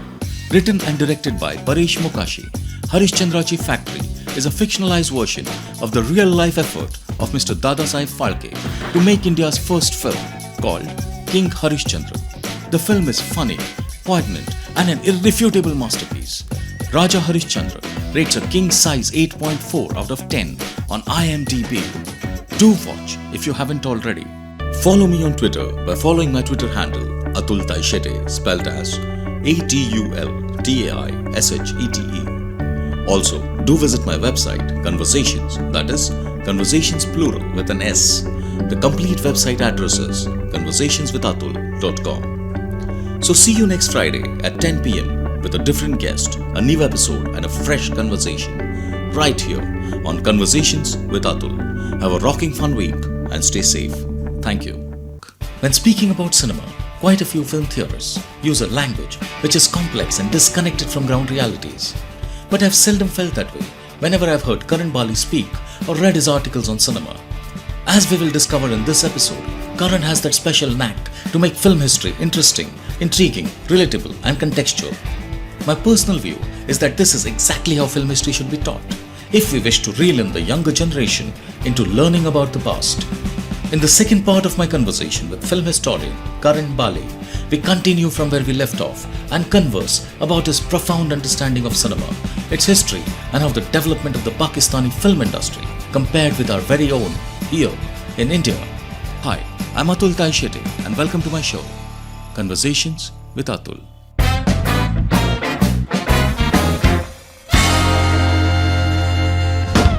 But that is also because your father was a genuine film buff, I think. Because if you like when you like we haven't discussed that too much, but your mother and father, the kind of influence they had on you regarding cinema, you know, where there was a VCR and you could go and there were membership for almost like so many. My maternal grandmother was also fond of the older films, so yeah, there was a lot of film watching in the. And it's an amazing influence because your mom was very interested in old cinema. Like I asked you the first time, more recently when I talked with you, I asked you that why is it that so much of, you know, like I know very few people who talk so passionately about the 40s and the 30s and the 50s, you know, I mean I guess it's what you. Those years are very formative, and Right. then and actually to be honest, I saw things Sholay much later. By then you had seen so many copies, etc. and you didn't like Sholay, you said. Yeah, so I really thought, what's the big deal? Yeah. You thought Mera Gaon Mera Desh was a far better film, right? No, that I saw Mera Gaon Mera Desh later, but when I saw it and I realized it was before Sholay, one realized how much Sholay is taken from it, and one actually realized that it's a tighter film. Sholay was more about blending the different items together. Mera Gaon Mera Desh sticks more to the story over there. So I think it's a tighter thing. And in fact, actually one of the film directors whom I think has not got his due in Indian cinema is Raj Khosla. In fact, when the FTII held a Right. online thing, I was on I that agree panel entirely with to that. Yeah, speak about absolutely. that. Yeah. Because I mean, That's true. Khosla could do thrillers like CID, Wo Kaun Thi, Mera Saya, Anita. He could do intense love stories like Do Badan. He could do family melodramas like Do Raste.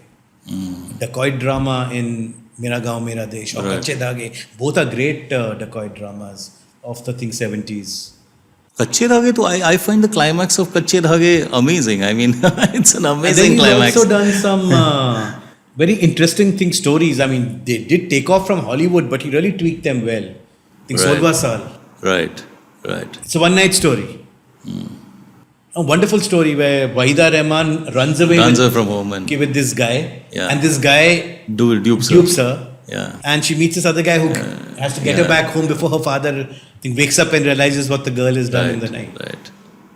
Super story. And there were shades of incest in Bombay Ka Babu, Right. which again was a very, very bold thing to do in that time over there. So, of course, they all had a lot of Hollywood influence. In fact, Khosla's very first movie that he made, Milap, before CID, was a pretty faithful copy of Frank Capra's Mr. Deeds Goes to Town Oh, with Devanand and Geeta Bali. In fact, that was N. Datta's break as a music director over there. So, yeah, there was an influence. My dad saw the classic Hollywood films. My mom saw the older ones. So, as I said, I grew up on the films of the 50s. Yeah. I had seen Pyasa, Kagaz Ke Phool, all these movies, Anarkali, Mughal-e-Azam, Do Bigha Zameen. before he went to FTI. Yeah, that time. And I really liked them. I found them much better than the 70s action, I think, cinema. But the 70s, I have my memories as a youngster being taken to see the movies. I remember I was 3-year-old and my grandmother, my maternal grandmother, because all her brothers were in Delhi. So she used to go to visit them, and occasionally we were taken as company. I was a 3-year-old who was taken to see Hare Rama, Hare Krishna. That was, as far as I remember, my first film in the theatre.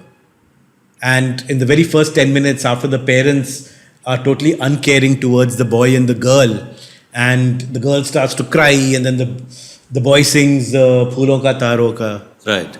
Oh, I began howling. My grandmother had to take me out. And that time in Delhi, where public transport, everyone went by car. Right. Each time she would kind of try to take me back in, I would start crying in the darkness. She literally had to sit in the lobby with me. She couldn't go home also. Because the others were there, she had come with and things. So the entire movie she missed because of me. Then I remember that the next one I remember seeing completely 2 years later. That time Worli had, I think, Satyam, Shivam, Sundaram, those three theatres. Three theatres together, yeah. And I think one of them, we had gone and seen Bobby. Okay. Bobby, I remember, I don't think I needed to be taken out or something. It was seen, I think, fully. I don't remember too much in the theatres because both my parents were working. I remember more of growing up on movies and being the buff on the VCR thing. Mm-hmm. But from the libraries, we took largely the old movies. And because we were 40 km from Bangalore, in fact, my mom had even made a deal with the video library guy. They used to charge 10 rupees a day. We could keep it for 4-5 days and we used to pay 15 rupees a tape. Because we could not return it every day. Barabar. And he would let us take 3 or 4 movies together in one go. Right. Rather than one tape at a time. So yeah, among the movies I remember that time on the Hindi side, discovering was Guide, Taj Mahal with Pradeep Kumar and Beena Rai, among others. Because I saw Gurudat Bimal Roy in Bombay, my dad's video library, High Noon, and again, this guy with whom I went for the World Cup 83, Palekar, he was very fond of Gurudat. He introduced me to Pyasa and I think Kagas Ke Phool, Anarkali, Yahudi of Bimal Roy's, all those movies. So, and my dad was interested in Hitchcock, in Cukor, in Hawks, John Ford. So I discovered that kind of a golden age of Hollywood, so to say, over there. I mean, High Noon, Shane, Stagecoach, especially since he liked westerns, I'd seen them all. Wow. Over there. But there is one person from FTII, maybe he doesn't talk about it so much, but he had a similar kind of backdrop as to his growing up in the movies when he came to FTII. 1 year my junior, and that was Shivendra Singh. Dungarpur. Again, very good knowledge, he doesn't talk too much about it, but had grown up on Ford, Cukor, Hawks. He and me had a lot of discussions on the Hollywood golden age and and even we've continued to be the best of friends till today. Once or twice we've gone to Rhythm House and all. He's bought, cassettes of Segal and stuff. So he also kind of goes back to 30s, 40s, 50s. Oh. He's also got that guy. I think that's the reason that he and me, from different batches, but became very close friends because of the affinity. And he's also committed to saving films. Oh, yeah. And, that's something like, I think, I'd love to talk with him. I think it's super. So anyway, yeah, that affinity was there for liking films of that era. But of course, he was very big on the 70s also. I wasn't. He was, like many people, very big on Bachchan in the 70s. I never was. In fact, I remember they shot Do Har Do Panch when we were in school. And not that Bachchan was... He was perfectly okay, but he preferred to be by himself. If someone went for an autograph, he gave it. I think Shashi Kapoor mingled with the school kids, etc. So at that age, one just naturally found him far more friendly with the kids. They used kids from... They used to give it out for shooting. So Do Har Do Panch was shot there. So... We were among the kids shooting because Do Har Do Panch, a lot of that film is in a school. It's set in that school. Yeah. Okay. They shot Bhavna with Shabana Azmi there. Okay. They shot Daisy, one Mallu movie. Okay. They shot a Tamil movie, I don't know the name, when I was there with this actor Mohan, an actress called Nalini. They're shooting a comedy scene there. They shot Mani Ratnam's that a peck on the cheek, the Sri Lankan issue. Ah, okay. The girl, her solo song with her friend. The small girl. She grows up, yeah. They shot that in Lovedale. Lots. They shot lots. Oh, okay. So we'll just quickly get to FTI, a little bit of FTI, how it was. And then if we can just get to, if you can just, we can see the history of cinema through your eyes in the sense of how you looked at it from the first movie from say 1919, right? I mean to how every decade passed and how do you see it? So how was FTI for you? I mean, generally as an experience. Anyway, the good part of it was that one got in the first try. So one didn't kind of have to really, at that time, make use of things Siddharth Kak. But I did actually work with him first after coming out in the industry. I began as an independent director. Along with Surabhi, he had begun another magazine program called Bhumi, which was based on the environment. So that, and I did some Surabhi stories. So those were I did work with him. Anyway, but I gotten into the FTI in the first try. But it was a bit, crazy because that year the teachers had a strike in Bombay University. So the exams were postponed. The results were postponed. By the time I got into FTI, my results hadn't come out. And in fact, when there was talk itself of the exams being postponed, one was a bit nervous about this because of, as I said, when I decided one wanted to go to FTII. In fact, I remember one journalist had come, Manjula Padmanabhan, I think it was, to interview students on their thoughts because we were on strike, the teacher strike. You would still go to college and hang around the canteen, Xavier's, but the teachers were not there, there were no classes. And they introduced a group of students, they introduced us, in fact, my group, and including Naresh. And I happened to mention that, but I'm not happy about it. Because Naresh is more like, look, if it happens, if we lose a year, we lose a year. The kind of thing. So 0 years school by me. So unfortunately, we were mentioned under an article, students indifferent to teachers strike. You were also there in that. And that also on page 1 of Times of India at the bottom. But well, fortunately for me, after quoting Naresh, they said, all students are not so indifferent and some are worried for other reasons. And then they kind of mentioned me that, his friend, I think Karan Bali is worried because he wants to give the entrance exam for the film institute. And he's worried if the exams are, would he lose this year, etc. Maybe someone in FTI read it and said, who is this guy who's actually talking about wanting to give the entrance exam? Maybe that's how I got in. Over there. But yeah, I didn't have my results. I had to come back to the university. I had to take my results in a sealed envelope and give it to the FTII. Right. To continue. But again, I was lucky. They let me join. And, because my results were not out. So technically, I was not a graduate when I joined FTII and the classes started. But I think this is because of what happened the previous year. And that is the same thing happened with a senior of mine and I think sound guy who's doing very, very well on his own now. And one of the finest sound designers there is Arun Nambiar. Okay. The same situation happened with him, that his results were not ready. And the institute sent him back home. So Nambiar had no contacts, nothing. There is something about the government offices of that time. Like I told you, FTI responded to me. When I wrote them in school.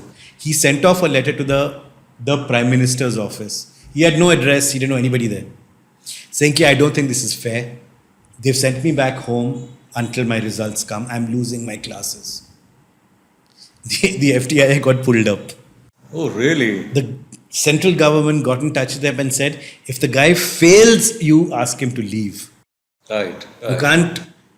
You can't keep him out from the classes. Nambiar was asked to join back. So I think next year when there was this similar situation, I was not asked to go back or wait until my results. So again, the government responded. This was, for him, it was 88. Amazing. So they responded and the FTI had to take him back and wait for his results. Amazing. Over there. So yeah. And how was your journey after FTI? Like when you came The first part was tough. Because one had seen mainstream cinema. Right. And the orientation course also didn't give us too much of the other kind of cinema, so to say. So suddenly when we came in, along with whatever ragging that happens in the first 2 weeks, mainly they keep you awake till 2, 3 at night. You don't get enough sleep. Yeah. And the fact that in the very first week, I remember we had Revenge of the Kabuki actor. We knew nothing about the Kabuki tradition. Why is this guy dressed as a woman? What is he doing? Solaris, who understood Tarkovsky at that point. A lot of these movies were put in the very first week itself. And one really wondered where the hell has one come? Because, I mean, you want to be a filmmaker, you want to kind of make stories, you're interested in the line because of what you've seen in Hollywood and mainstream cinema. And suddenly you're being like, shown Solaris, you don't understand anything. When you're shown Weekend, Who does? I don't think you ever even noticed that those three cars were white, blue, and red, which bang. Then you're being told in class, did you notice that is the color of the French flag? It is liberty, equality, fraternity, clashing with each other. I mean, it was, I think, something that I would say one was out of one's depth for a while. Actually wondering, where is one come over there?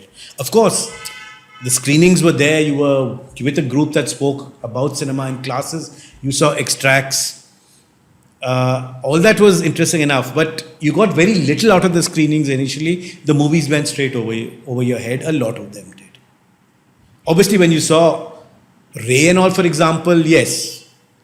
I think they showed us, I think Charulata maybe in the orientation, so one was kind of and somewhere Ray may not be mainstream with thing, but he worked with a different idiom, but Ray was very classic in his story. Yeah, absolutely. So I don't think one had anything problem there. In fact, Ray admired Hollywood. He admired John Ford. He admired those filmmakers. It's Ghatak later on, as one saw, who was more influenced and was more fond of the cinema of Europe, Soviet cinema, wear your politics on your sleeve, so to say. Ray was not. Ray was very classic.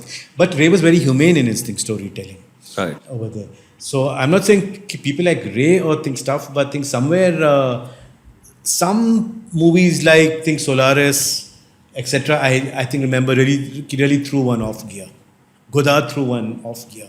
And now, ironically, when we look at it with whatever little we study that phase of 60 to 67, up to 2 or 3 things that I could say about a Weekend, Godard is actually a lot more accessible now in those movies. In fact, it's the later ones he became even more esoteric. Yeah. Over there. But that time, that itself was enough for us. I mean, of course, you were blown by the traffic jam sequence, but that's a shot. Yeah, in just a part shot of a film. Yeah, absolutely. So a lot of that film, kind of thing. So yeah, it was a bit difficult, and but I think it was. You also saw it was in common to a lot of people. For a lot of them, they were being exposed to it for the first time. Though of course, you had FTI every year has students who come from Jadavpur University. My batch had its share. They've seen all these movies, part of the Film Society screenings in Calcutta. And I remember one batchmate of mine. He got in the second attempt with my batch, and he was in Pune. So he had tried the year before, and he used to come to the institute then. So when we actually had our orientation and we had our discussions, I remember we were very psyched by him, and that was Vinayan, who's now in UK, teaching filmmaking. He for a long time worked in NID. Okay. He and Arun Gupta were among the main guys who set up the film department, the film and video department, and its growth. They were very, very key figures in it at NID. So we were very psyched when in the discussions itself, Vinayan would drop films of Buñuel and Tarkovsky and stuff. And even in our discussions, we really nobody had, even the lot of people who were applying for direction had seen these film makers. Of course, so you had these lot from Bengal, etc., who had seen all these movies and who had their discussions, perhaps on a more intellectual level. But it took time to settle down into that in FTII. But I think it's a thing, as you study movies in and out, inevitably you have to analyze them. Inevitably you have to go deeper into it. Inevitably you think sharpen your skills, your interpretive skills, because ultimately you have to apply that to your own scripts. So in fact, even when I teach thing today, like for example, I do cinema studies. I've done with XIC students. It's not the conventional cinema studies. It's not semiotics and this and that in detail. It is how do you analyze a movie and go deeper? What are the things so that you use that in your own exercises? How to analyze the content, how to understand the context of a film, how to understand the historical context. If it's an international movie, where does it stand in that country's history? Right. That the film thing speaks about. Obviously, cinema craft is a part of it. Where does it stand in cinema history context? The era it's come. Why does that film stand out over there?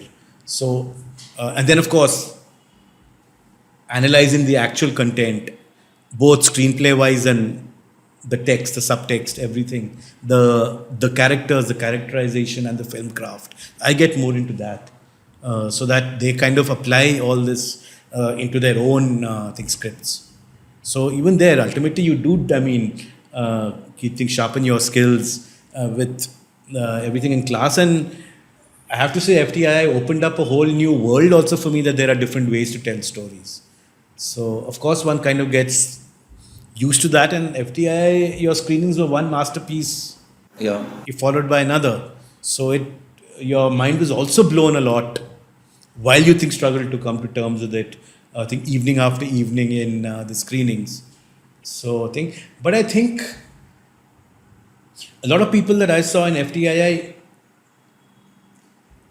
tended to use that, and being aware of a newer kind of cinema and seeing what a lot of the other students were influenced by, got into that, I think, that peer group influence. I noticed a tendency that they kind of tended to look down on Hollywood. Right. Absolutely. And Indian cinema. I think maybe the fact that I've been writing on cinema history, I set up a stall later, is the fact that somewhere to me it was, there are additional things to learn. You don't diss one at the cost of the other.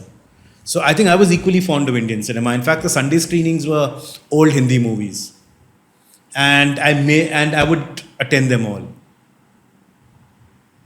Whether one was up late at night, Saturday night, but I would go for the Sunday screenings. And not just that, of course, in Hindi, we saw the Guru Datts and the Raj Kapoors, etc. But for me, when I found out that FTII, when the archives, because obviously most of our screenings came from the archive prints, but when I saw that they even had movies that, okay, it's not Guru Dutt, it's not so deep, but they've got paying guests, they've got Munimji, I made them screen those movies also. So very much the mainstream Indian cinema was something that, and classic Hollywood was something I think continued with. The fact is, what I think the other movies taught you is that there are other ways to tell stories. There are other ways to treat images and sound. Absolutely. So absolutely. To get the most of that as you can. Right. And hopefully somewhere when you make films, that, but it's not necessary that you have to diss one at the cost of the other. And it's equally probable that in your storytelling, you may not veer towards the kind of cinema. I did not veer towards the kind of Tarkovsky or thing. I did not.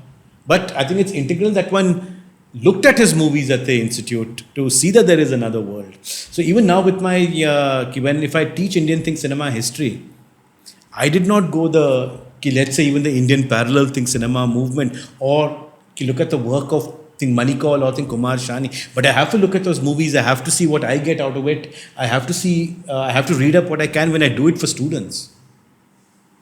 You have to know what is there. Then of course, as a filmmaker, you make your own choices. You instinctively develop a style. Certain things work within you, and you form your style. So I think somewhere one was always very clear. It had to be the narrative. And I'm still a very, very big admirer of mainstream cinema. Just that I feel that we don't go that extra mile, which can really make that 19-20 ka farak, and at times not really doing anything, just having a proper basis in the script. Let's take a mainstream Hindi movie. Today, of course, things are different because I think the song has gone out of Hindi cinema. If it doesn't move the story forward, audiences have no patience for a song that's going to halt the narrative. It's only an item number now, normally. That also, item numbers are normally held when there's a villain in the den, the cop is coming, there's still a story element over there. In fact, many a time the songs are only that one video is shot with the end title Yeah, that's over there. that's But it. let's say up to a few years ago, mainstream cinema still used things, songs, etc. Right. You're talking about like 20 years back, 30 years back, like in. I am saying even 10 years back. Yeah. Okay. You know that the song has always brought, people Right. There's a repeatedly to the element, yeah. You're theatres, right. You're right. All you need to take is to take care that you have a hummable song with well-written words that the common man can hum. That's what he comes from. Integrate that in your story. You're looking at a love story. Of course, we were taught certain things as screenplay writing tricks, because what's the most common situation in any film? Boy meets girl. Right. How do you make it fresh in your film? So, for example, I remember Hariharan did this with us when he came for a workshop. Normally, a common event you would set in an uncommon location, like where the boy meets the girl. Or if I were to go a step further, in an uncommon manner, that automatically makes it fresh. Right. Okay, and I still remember while applying that, I can never forget, for example, and I'm actually going to a mainstream Hindi movie, to think Kasme Wade. I can never forget that first meeting of Bachchan and Rakhi. They see each other when they're on those cable cars as they're going. And they go by. It was unusual, I remember it. A movie like Pa, which came in 2004, and if they can't think of anything fresh, Vidya Balan and he bang into each other. I've seen that 2,000 times. Which film? Pa. Papa. Right. Abhishek and Vidya bang into each other. Right. I've seen that 2,000 times. Big deal. Yeah. But I remember the Kasme Wade thing. Right. Right. So, Even that thing in this Dilwale Dulhania, I think the first time they just cross each other. yeah, but even that has its precedence. One hadn't seen movies for so long, so everyone went, wow, have a look at Madhumati. Okay. In the Mela sequence, Dilip Kumar and Baijanti Mala keep crossing each other in the thing over there. No, I think older cinema, it's not got its due. And this is not just Indian cinema, but even classic Hollywood. I think what students have also not understood, and many of them make long faces when you show them scenes from the older movies. Right. For the concepts of cinema, it's not as if everything old is great. When you're teaching it for certain concepts to go through of cinema. The fact is that cinema has gone through so many changes today that there's a lot of blurring. In fact, there's so much of blurring in fiction and non-fiction today. So there's a lot of blurring in terms of styles, rules, etc. The older movies took those elements and handled them on a much more pure. It was much more pure in its handling of those issues. If you're looking at continuity, it handled continuity very purely. Today, films don't care about breaking axes, etc., or even having continuity over there. And it's it's no longer a continuity jerk. It's no big deal today over there. And it's often a style. Many filmmakers do an entire scene in one shot. Now you jump to one scene. You don't have a thing. But if I have to explain rules of continuity, the older movies give you it in a far more purer shape. Right. How not to cross the axis. An older movie tells me many a time in a much more pure manner. That very grammar that Griffith put into place. Then when you have to explain these, but then one has to then use a little psychology. Martin Scorsese always speaks about going back to the old classics to learn.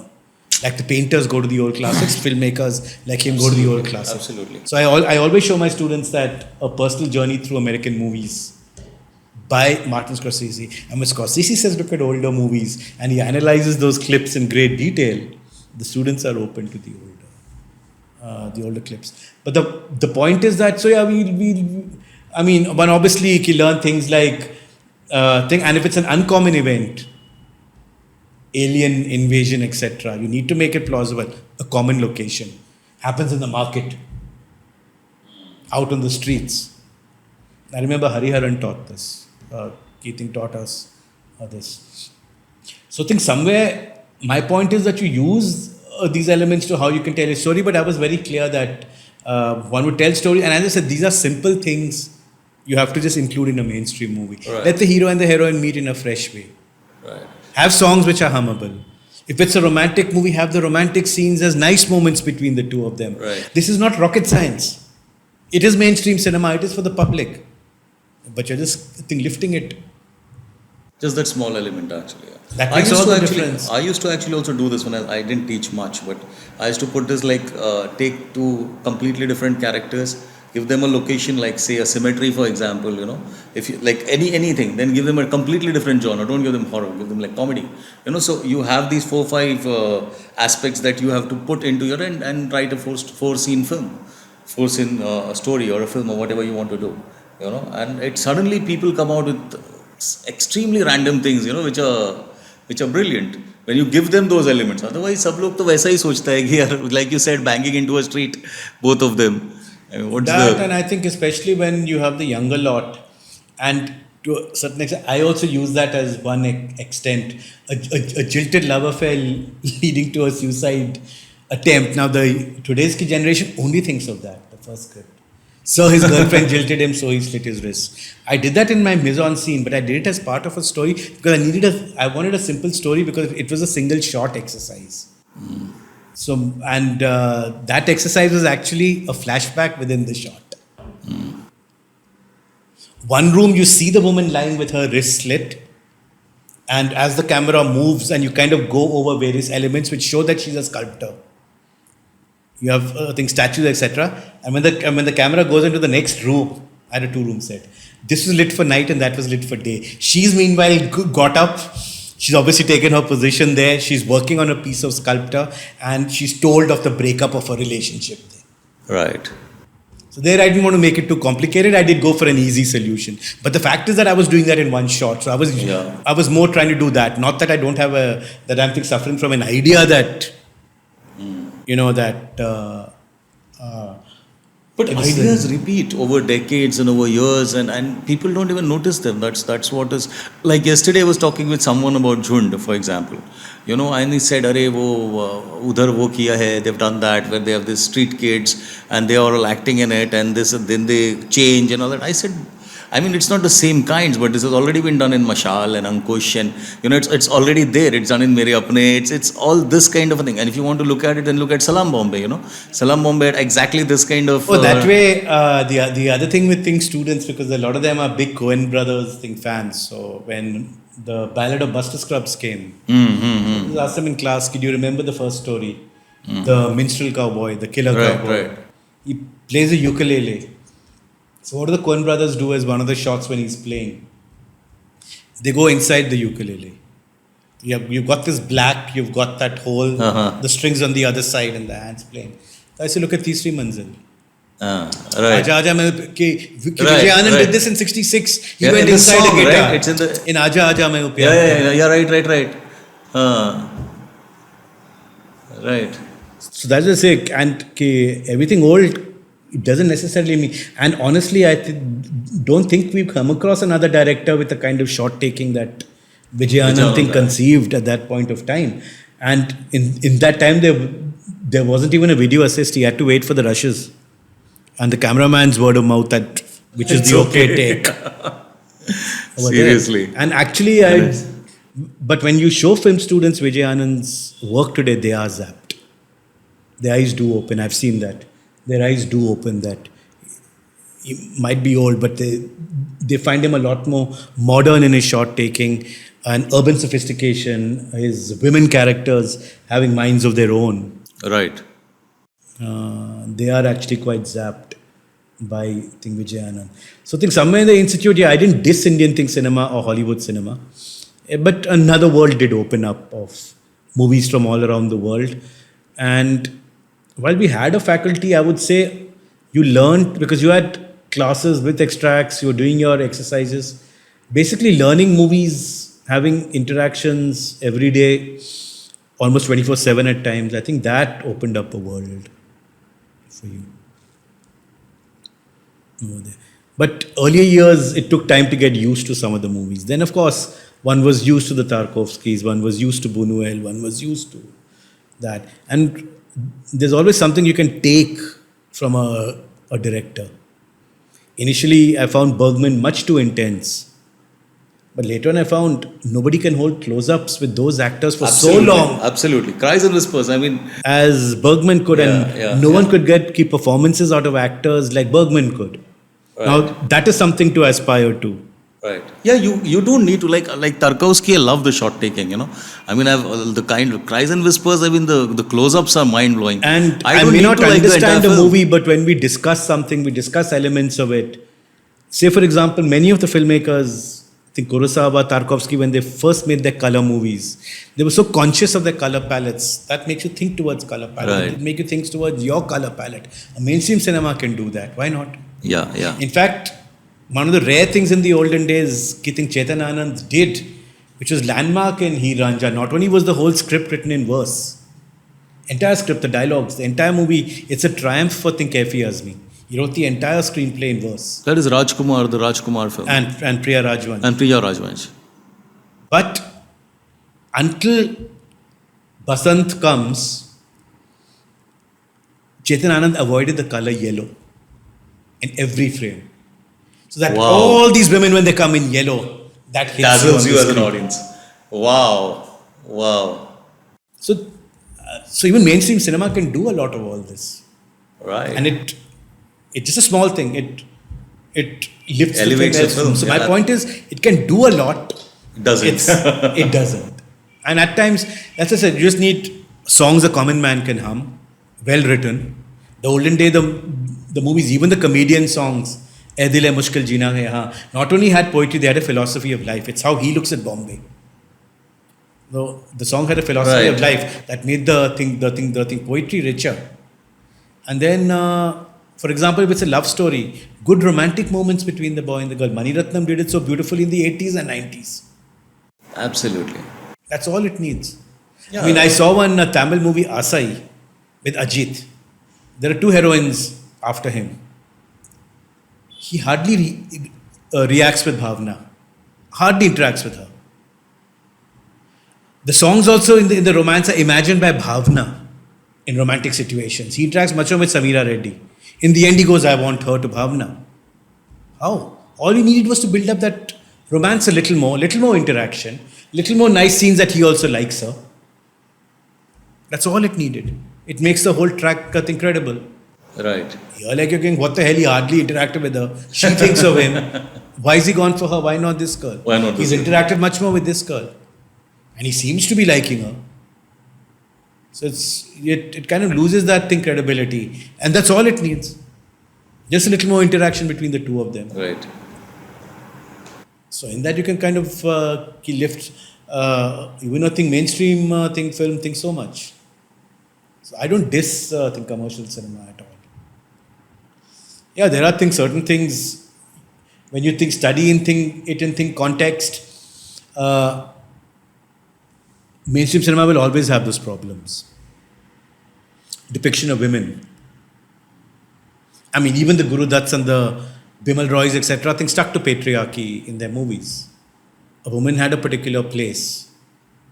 They might be sensitive to them, they might make them central characters, but there's just up to here that a woman can do over there. I mean, Mr. and Mrs. 55, what is the poster of it? One half of it is Madhubala in a dress and she's buckling her shoe. Guru Dutt is buckling her shoe. The second half is he's standing there and she's now touching his feet with the arch, and that's what she becomes. Right. In our part, the Shama stops wearing those dungarees when she falls in love. She wears salwar kameez, only Indian clothes. So there is a very traditional Patriarchal way of. thing looking at women. Right. Even in these films that we regard as our masterpieces. Right. And ironically, it was a parallel Indian cinema movement of the 70s that gave women, and particularly women played by Shabana and Smita Patil. Umbarta Subha, she could walk out of her marriage. Arth, she could tell the guy, if I had an affair, Yeah. would you have forgiven me? And when he admits no, she says, how do you expect me to forgive you at the end? In fact, mainstream, and it's quite interesting. Again, that's I think the other beauty of Indian cinema. A lot of things, first of all, we have a variety of cinemas in the country, because cinema itself kind of took shape in Calcutta, Madras, Kolhapur, Bombay. Plus the country is diverse. Diverse cinemas took shape right from the beginning. Certain cinematic language was common, how to use songs, etc. In it. But there was a diversity in the very fact that we had different filmmaking centers over there. And that itself kind of, I think, gave Indian cinema a variety. And now when it's exploded today with digital, with equipment being accessible, you find films being made all over the country. And since India is still a diverse enough country, we have a variety in, I think, cinema that I don't think any other country has. And somewhere we've never had, depending on, see, Bombay very clearly became the film capital. It became the pan-India center of Indian cinema. Automatically, its market became the widest. Automatically, its budgets became the biggest. So automatically, certain trends might happen only in a certain cinema. For example, after independence, after urbanization, the migration from towns to cities, somewhere the discovery, because we looked a lot at Hollywood, the discovery of film noir. The urban crime thriller, Indianized in its own way, became a very big genre in Hindi cinema. Gurudutt began with it, Bazi, Arpar, Jal. Avara's got elements of noir, along with his Chaplinesque, whatever, but the slums, etc. Right. Directors like Shakti Samanta, etc., got their breakthroughs through noir. His Rajesh Khanna phase came 15 years later. Yeah. His first hit film was Inspector. He made movies like Howrah Bridge, Jali Note, Singapore. They were crime-based films. Chinatown, Vijayanand, Naudo Gyara, Kala Bazaar, etc. They had elements of crime. But this didn't happen in the South. You had the odd thriller. So Indian cinema, you also got different things happening at different times in different cinemas, apart from the variety of the cinemas. 80s was the worst time for Hindi cinema. Once Padmalaya, all the Telugu South film Indian, producers yeah, came, yeah. aesthetics went for a 6. After The Angry Young Man of the 70s, music went for a 6. Ilaiyaraaja did some of his best work in the 80s, after he came in 76 with Annakili, in Tamil and Telugu. Some of the best work in Malayalam cinema was done in the 80s. Bharatan, Padmaraj, and their middle of the road cinema, KG George, really came into its own. The growth of Mohanlal and Mammootty through these movies. So that's the other beauty of Indian cinema. There's no trend often that is only for the whole country. There's something happening here. There's a different language. The way politics was used by the DMK in Tamil cinema from the late 40s itself. And there's a totally different language of using the Dravidian identity and the Tamil identity. Even today, a hero has to be one of the Tamil person. Why Shivaji the boss? What does Ki Rajnikant tell that DJ who's playing international music? Play our music, our culture, play Tamil song. Basically to say I'm one of you. So I think Tamil identity is very, very strong in I think Tamil movie. The Dravidian identity. The how to, kind of include a political imagery as part of the mise-en-scene. They tell their stories that way. How are the logos used? So many scenes begin with a new day, rising sun. Why? The rising sun is the DMK's logo. In the black and white, while MGR was still with DMK, Amazing. he wore shirts which were light color, which could be red in black and white, and black pants. Why? Red and black was the color of DMK. And when the color movies came, he wore red and black. He might have grey with it or something, but red and black were dominant colors in his costumes. Wow. It's a political ideology that's kind of subconsciously being drilled into I think people's heads. And then of course MGR, when he became big, created his own image of the savior of the oppressed, because he became larger than life. Earlier he used to give DMK messaging. DMK became dependent on him to give their messaging. He was doing his own imaging. And the fact that in Tamil Nadu and all the film actors became bigger than gods. There was so people like MGR worked on merging the real image and the real image to keep that godlike status. So that kind of told itself into stories. The use of colors, use of symbols, party logos. That became a part of the thing story, and they had to fit it in as part of the story. Some of the better ones did. The other ones are very obvious: monologues, speeches, all that. But that was a totally different language. And one sees also that the people in the South are more emotional. When those movies are remade in Hindi, you can see the melodrama by the same director has been toned down in the Hindi version. Completely. Yeah. I mean, caste references are taken out actually. In Hindi, there's hardly anything which is like, it's all like. Hindi cinema has never been brave or political like the South has. The South reacted to the Jallianwala Bagh, although they were nowhere near it. Initially, the drama clubs, etc., got politicized in their plays, etc., following the Jallianwala Bagh massacre. And the artists also got involved with politics right from the 1930s. The drama artists who then came to cinema. So, in fact, the Congress used to take artists from there at speeches where the artists would draw the crowds in and then the Congress head would speak. And you had singing stars there, so one of them would sing a patriotic song or a song in favor of, Gandhi, and then the speech would happen. In fact, right up to 47, Hindi cinema never even directly took on the freedom struggle. They didn't want the films to be censored. Business was the thing. Whereas a movie like Tyagabhumi 1939 Tamil has the heroine very clearly saying, "I'm joining Gandhiji to join the freedom struggle against the British." Hindi cinema did not name the British. They had allegories. Sikandar is an allegory of the white foreigner and Porus defending the motherland. Amazing. Kismat, that Dur Hato Hai Duniya Walo is just because the heroine does a stage show. They fit it in that, and that also because it was World War II happening. The words don't even talk of the British. It talks of India will take care of its enemies even if they are Germans or Japanese.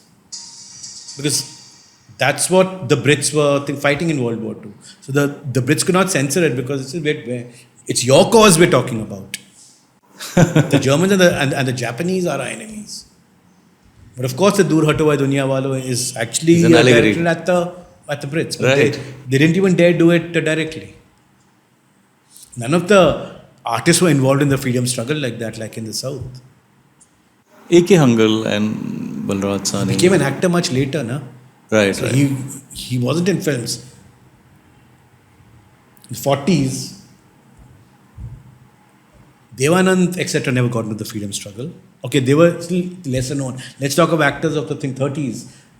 Ashok Kumar, Sehgal, etc., they were not involved. They were Devika not. Rani, she came from Rabindranath Tagore's family. Right. But this was a commercial venture. Cinema was cinema. And in fact, Bombay Talkies made movies for entertainment. Even when they kind of made like Achut Kanya, that is a rare movie on caste, but they sugar-coated it. Even Sujata, I think, right? That is more sensitive because by then we had entered our golden age. We were not so stagey, we were not so theatrical, but there also Bimal Roy is sugar-coated it. The caste issue is interesting today in Marathi and in Tamil because there have been a good amount of filmmakers from the Dalit community and other castes who now come up. And in fact, they're doing interesting work because even someone like Pa Ranjit, Right. while his movies, of course, there's a lot of metaphor, symbolism for that the Dalits look up to. So you'll always find Periyar, Ambedkar, blue, black, the thing, colors. But he doesn't look upon them as victims. Yes, they have to fight for equality, they fight for it. He celebrates their way of life, he celebrates their food, he celebrates their culture. This is equally worth celebrating. There's nothing inferior about it. But even in Marathi, there's only Manjule, I think, who makes. There's Vinod Kambli. Now, after Kasturi, let's see what he does next. Right. But South, there are a lot more stories coming up with caste. And it's also in the South that. One more thing there is, even if they have a very typical hero as savior, which is the biggest problem with Jai Bhim, ultimately. The resilience of the woman went out because ultimately it became about the lawyer who fights the case. And the fact that Surya played him. Of course, it's important that such films are made, at least these issues are out in the open. But even within it, how those people are treated, the nexus with the law and them, there's a political awareness between the caste, between the various systems, the politics, the police, the etc. When you look at the Tamil movies, they are far more aware of it. That awareness is there even in their mainstream movies, which Hindi doesn't get. But anyway, that's also a part of that. That's one of the reasons I find Indian cinema so fascinating. That, as I said, one, there's so much of variety due to different types of cinema. Movements happened at different times. And the fact that I think today, with filmmaking being a lot more accessible, is, you're seeing this from all over the country. Northeast has majorly found its mojo these days in their films. Post, I think Shwas, Marathi cinema found a kind of mojo coming back in 2004. After Subramaniapuram and Parathaviran, Tamil cinema took off from 2007-8. Some very interesting movies are made. Only Tamil cinema was a bit different from everywhere else. Everywhere else, there was a lot of influence of, as in Tamil cinema, international cinema. A lot of Marathi cinema, you can feel the template is Iranian cinema. Right. With children as protagonists to get the larger issues more as subtext across. Tamil cinema created a lot of these movies which are very raw, which are very violent. They looked at movies like City of God, etc. So their offbeat movies use the same language of shot taking, etc., that the mainstream uses. It's as dramatic, it's as thing. That is where their offbeat cinema is different from the rest of the country. Their language is still mainstream. Superb. The language is still mainstream. The shot taking is Wow, dramatic. what a way to put it. The thing. Yeah. So even if you look at a Joker, you look at all those movies, the shot taking is a very mainstream kind of. Yeah. Right. And somewhere the Indian cinema interest was always there. Like I said, I never dissed it. And it's kind of thing continuing because of Apostol. When we launched it in 2000, it was just launched. There's nothing to... Where do you go for Indian cinema if you have to look for history? You only had Barno Krishnaswamy's book and Firoz Rangoonwala's, and I think so many cinemas by B.D. Garga. So whatever research one could do, then one finally, with a couple of friends, said, let's do it by ourselves and let's have a site that at least looks at Indian cinema. And because it was that and history, we were very clear that the focus was really the luminaries and the classic films. The luminaries and the pioneers of Indian cinema and the films that are regarded as classic. This you just started with Saumil Gandhi, right? No. Well, of the original team, now think Saumil Gandhi, Karan Anshuman and me are there. Right. So let's just say it's a continue with us, it's our baby. And this was in what year? Launched it in 2000. And how many issues have you come out with? It's not issues, it's a website. It's a website, yeah, but you have this, right? No, but earlier there used to be an issue, right?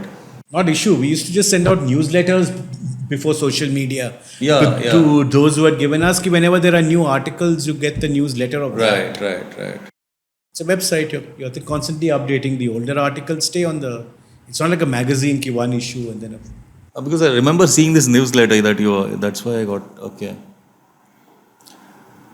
And how has it been for you, this whole journey of Apostol so far? I mean, in terms of... See, there's a lot more one can do if one were to go the way of funding and stuff, one hasn't. And let's be clear, today now there are so many sites, there are a lot more articles that come out in other places, at times even serious articles. Of course, we have a bit of a brand that there's still people who will come and read an Apostol review. But I also think that somewhere Saumil has a website business with Anshuman. Anshuman's a filmmaker himself, I'm a filmmaker. The fact that we never made it our main business, we ran it with our work and we had no pressure that thing or run after funding is also, I think, one reason we've been able to do what we want and keep it going for 20 years. And we're still, 22, we're still keeping it going. This is the 22nd year. But yeah, and it also keeps me up to date with Indian cinema, what's happening which films have gone to festivals. It's easier for me, obviously, to catch FTI people and to talk about their films with the network. But yeah, it keeps you thinking. And the one thing that I've also kind of tried to do, because now FTI has opened up having a lot of film courses for Aam Janta, film appreciation, etc. As one part of film appreciation, I've regularly been doing courses on. It's like a 15-day journey through history of Indian cinema. Oh, wow. So I've done about 6 editions of those between year before last, from the end of the second half of 2020 to end of last year. This year I haven't taken on yet. But it's a proper 15 days, right from the Lumiere screenings in Bombay, 1896, to current Indian cinema today, over 15 days. I think Indian cinema has not got its due. It's also been dissed because the good mainstream films are great movies. The very typical elements like song picturization, people like Guru Dutt and Vijay Anand and Raj Kapoor have taken those elements to art forms in their own right. And I think people should see that. You actually, I had this one article which I had, on film songs that you had said, and this is from one of your articles. It says that Karan adds that the 50s were the best times for film music thanks to the melodious compositions and meaningful lyrics that reflected a philosophy of life. They were picturized by master directors such as Guru Dutt, Raj Kapoor, Vijay Anand and Raj Khosla, which elevated the song and dance routine to something sublime. At that point of time, the country was going through a phase of idealism after independence. A lot of poets started working as lyricists and infused a political and philosophical awareness in the songs. Composers came out with some of the best compositions, with singers such as Lata Mangeshkar, Mohammad Rafi, Geeta Dutt and Asha Bhosle being at their peak. The filmmakers in the 50s built the situations for song sequences. They often explored long scenes as in Mud Mud Ke Na Dekh in Shri 420, so that songs became an integral part of the narrative and propelled the plot. In Guru Dutt films, if you walked out at the beginning of a song and returned at the end of it, you would actually miss a part of the story. They were integrated in the narrative in such a manner, says Bali. He thinks that Vijay Anand, the director of Guide, Tisri Manzil and Jewel Thief, was the best India had produced in terms of song picturizations. He further says, I feel that choreography in Tamil songs is unbeatable. And in the 80s, when Hindi film music saw its worst phase, Ilayaraja produced some of its best music. Talking of Marathi cinema, some early songs of Prabhat's studio were innovative.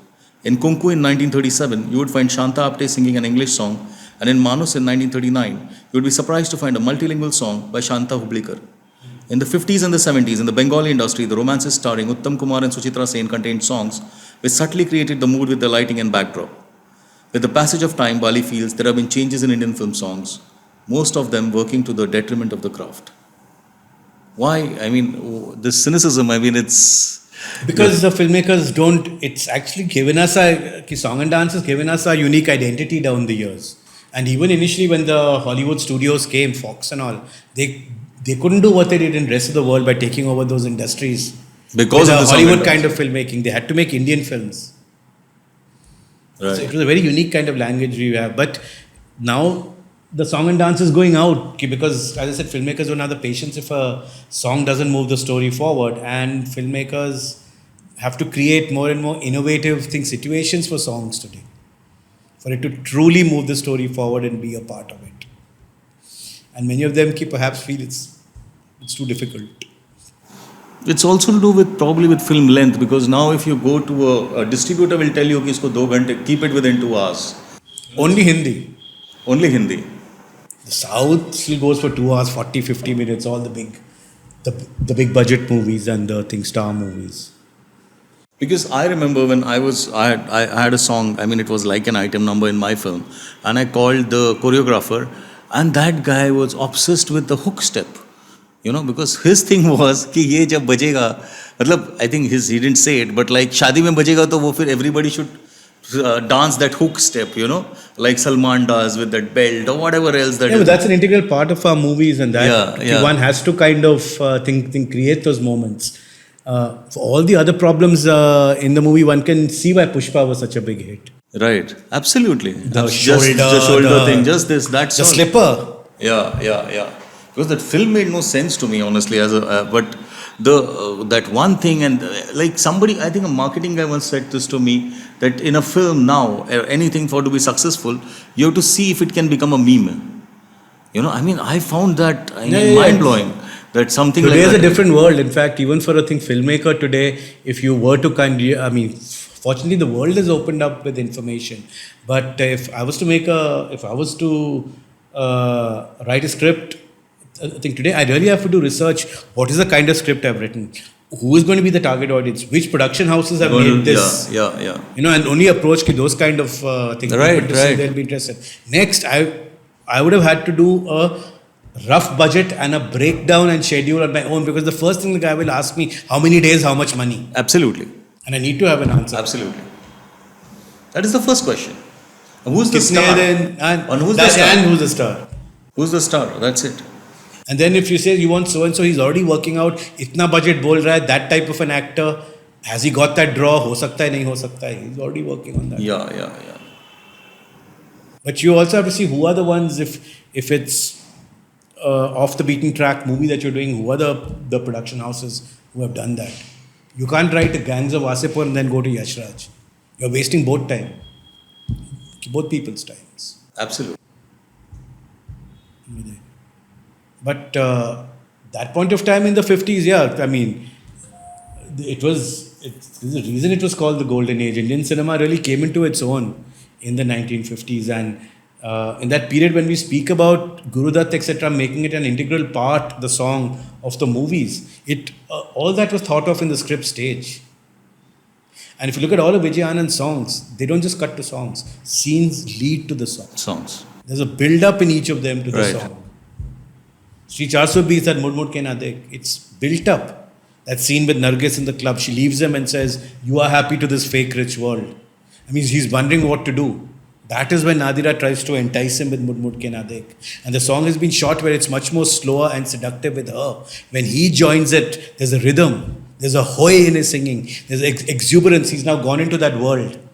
Now this has to be thought of in the script stage for it to be recorded like that. Absolutely.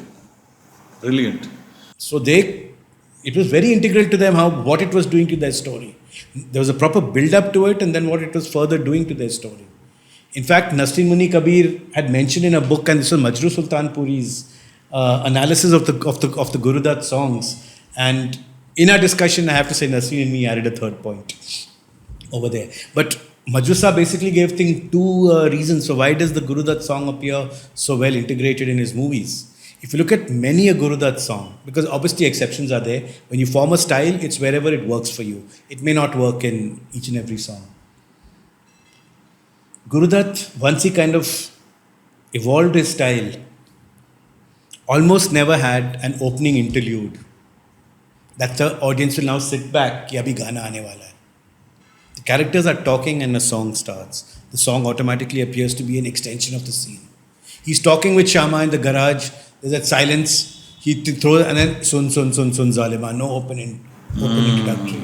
Just start. It becomes an extension of the scene. Also, those days the songs were also shot like scenes with continuity, etc. So thing seems to be an extension of the scene. Two, Guru Dutt is very particular that the lyrics guys write the words of the songs as well the way the characters speak it. One, thanks to Abrar Alvi, he had a dialogue writer who went into characters' backgrounds and wrote the dialogues accordingly. It was not one Urdu writer just giving Urdu dialogues. And that is why one of the movies in the last few years, which got a lot of rave reviews for dialogue writing, I don't really think was very good. Because to me, every character speaks like that dialogue writer. And that was Once Upon a Time in Mumbai. Every character speaks with the wit of Rajat Arora rather than them having their individual Distinctive language. styles. That's what. Yeah, okay. That, as it is Guru Dutt with Arpar, especially onwards, made Abrar Alvi do. And I think that is what Abrar Alvi himself kind of came up with over there. So he would tell the lyric writers, even in the songs, to maintain the language that the characters speak.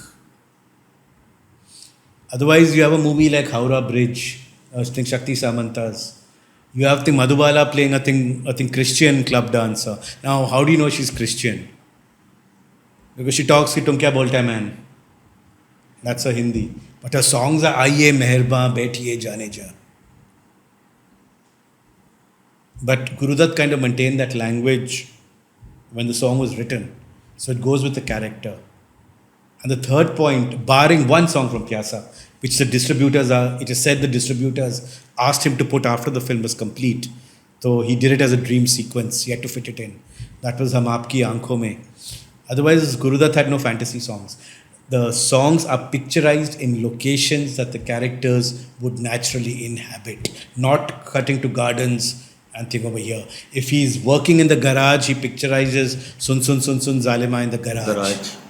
When he's kicked out and he starts to run his taxi, again, Yellow Mein Hari Piyas in the taxi. When the film director and the actors fall in love in Kagaz Ke Phool, Waqt Ne Kiyas in the film studio. So they took care about all this. That's what makes them think. In the 80s, 90s with dream sequence going out of focus, just cutting to, all this went out. Here was a thought how to include this as part of the thing. And as I already said earlier, the words were very rich in poetry. The songs had a philosophy of their own. There was a much stronger connection between the artist and what was happening in the country at that point of time. And that is why people like Shailendra, people like Sahil Ludhianvi, they could be very, very political in their poetry and writings in these movies. And hats off to the filmmakers for also kind of taking those songs in the movies. That disconnect has happened.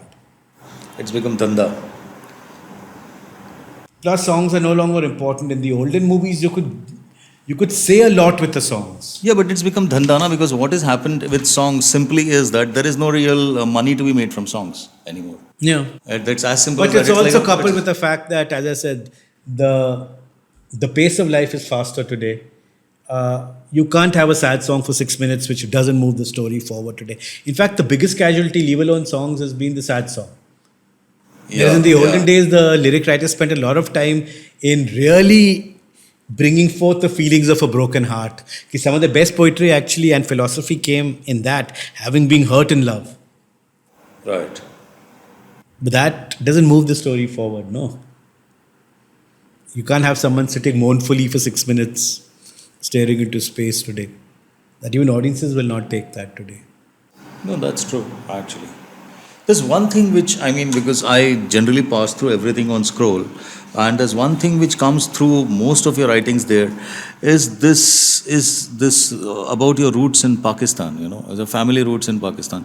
Like there are these at least 7 articles that I see here about J.C. Anand, the Hindi filmmaker who stayed back in Pakistan, the journey of singing great Noorjehan, first film made in independent Pakistan, the movies, when the Bhajan Om Jai Jagdish have Hare inspired a Pakistani love song. I have 5 articles at least that I've seen there, which are, does it have anything, is it subconscious? See, I don't know about the subconscious, but like I said, especially when you've been far, far away from your roots, when you start hitting, 40, 45, you get very conscious of your roots. So that definitely, I think, comes into play. And in fact, there was a period, DD Punjabi doesn't do it now, but that time when I got into this phase of discovering one's roots, discovering more about my family, discovering Punjabi cinema, etc., DD Punjabi used to have one Punjabi movie every day, old and new. So of course the old ones are more interesting to me because that's history over there. And I should see them all, over there. So, and the fact that as the internet opened up more and more information, you always know that where you came from is today Pakistan. So you always kind of, as much information as you can get from it, what happened there down the years, that naturally kind of, I think, comes into play. And the fact also is that with YouTube today, so much is available on it, and a popular cinema on any country tells you so much about the country. So there was that, I think, fascination with Pakistani cinema, because I wouldn't say it's partition, but it is, that is where my family comes from. So yes, in a way, that is also where I come from. Right. And it helps to break a lot of myths when you actually go into it. Absolutely. Because we kind of look at them as, yes, their movies were very tacky. They had to start their film industry from scratch because they only got Lahore as a filmmaking center, and Lahore burnt in the riots. The 2 main studios owned by Hindus were burnt. Shore Pictures and Pancholi Pictures. Later on, Noorjehan and her husband got, Shore Pictures allotted to them. And they rebuilt it. over there. But they had to start from scratch, and Karachi was never a filmmaking center. The first Karachi movies in Sindhi in Pakistan came in 56. So I think Pakistan had to start from scratch, and their first movie only came out in 48. One movie. India continued making movies. But then their first movie came out and released on August 7th, 1948. 1 year after 1 year after, and just one movie came that year. that year. What was that movie? It was a movie called Teri Yaad. Had a little bit of an Indian connection in the sense that when I think Pancholi was forced to leave, his caretaker was a Hindu, but that guy opted to stay back. So then that guy created his own banner and made Teri Yaad, which the song booklet says he shot at Pancholi Arts, meaning at the studio. And Dilip Kumar's brother Nasir Khan was the hero. Nasir Khan debated whether to shift to Pakistan or not. So he did 2 movies there as a hero. And then came to India, I think after that. So yeah, so it had Nasir Khan as the thing hero. So they had to start their thing from scratch, literally. So over there, and in fact, we have this whole image of this Islamic thing, fundamentalist state. Yes, it became like that post-Zia. But Pakistan, barring whatever issues India and Pakistan might have with each other, attempted to be a moderate Islamic nation in the 50s and 60s. And they had scenes in nightclubs. Their heroes smoked and drank. When their heroines played prostitutes, they drank. They think smoked it. They wore Western clothes. As early 1959, in a movie called Koyal, the actress Neelo wore a swimsuit on Clifton Beach over there. So, and one of the most sensitive films on the partition has been a 1959 Punjabi movie, Kartar Singh, which is a very, very balanced look. And in fact, if you look at the history of the films made on the partition till then, all the other movies looked at some aspect or the other, or it was one part of the film. Kartar Singh, there's a build-up of life in the village. It's been layered from the very first scene where there's reading scenes that killings have taken place in Lahore, that the killings are on. The village, the violence hits the village. It's a village in East Punjab. The Muslims have to go to Pakistan. So it includes right from lead up to Pakistan, to the partition, violence in the village, outside elements coming in, the village burning, the exodus of the Muslims, keep following them, your hero and heroine, their settlement in Pakistan. The entire thing, it's the partition that's a character in the movie. And it's balanced. The one main Hindu character is a good guy. He's the most respected man in the village, the Ved. It's the Sikh who's the troublemaker. But even there are good Sikhs. When one Sikh tries to come on to an abducted woman, his father kills him and gets the girl back to the border over there. And even the main Sikh, who's the troublemaker, Kartar Singh, he joins the rioters because in the script, his brother is killed in the riots in Lahore. So he's also given a personal motive. It's not like he's some bad guy. And he redeems himself by taking the Muslim hero's brother across the border and dying in that. Over there. So it's a very, very humane story, Kartar Singh. When I say balanced, as balanced can be. And it looks at the partition right from leading up to partition to after partition. Till 59, at the time it came, it's the most detailed look at the partition. And it didn't shy from the violence. Otherwise, the earlier movies spoke about the violence, but spoke about it in a song.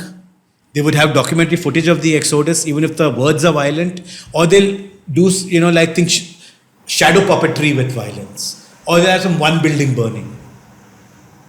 Kartar Singh and then Yash Chopra's Dharamputra don't shy from showing the violence. The horror of it. Unfortunately, the fact that Dharamputra didn't do well, it took Yash Chopra in another direction. If you look at Dhool Ka Phool, his first film, and Dharamputra, there was a very different Yash Chopra. The key part of Dhool Ka Phool is communal harmony.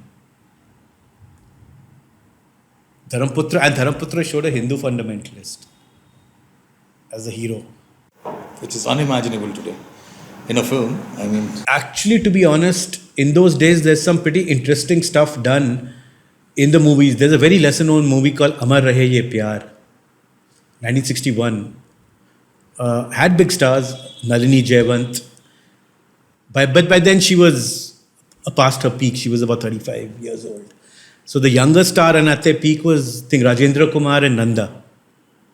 They were just paired in Kanun the year before and Dhul Ka Phool the year before that.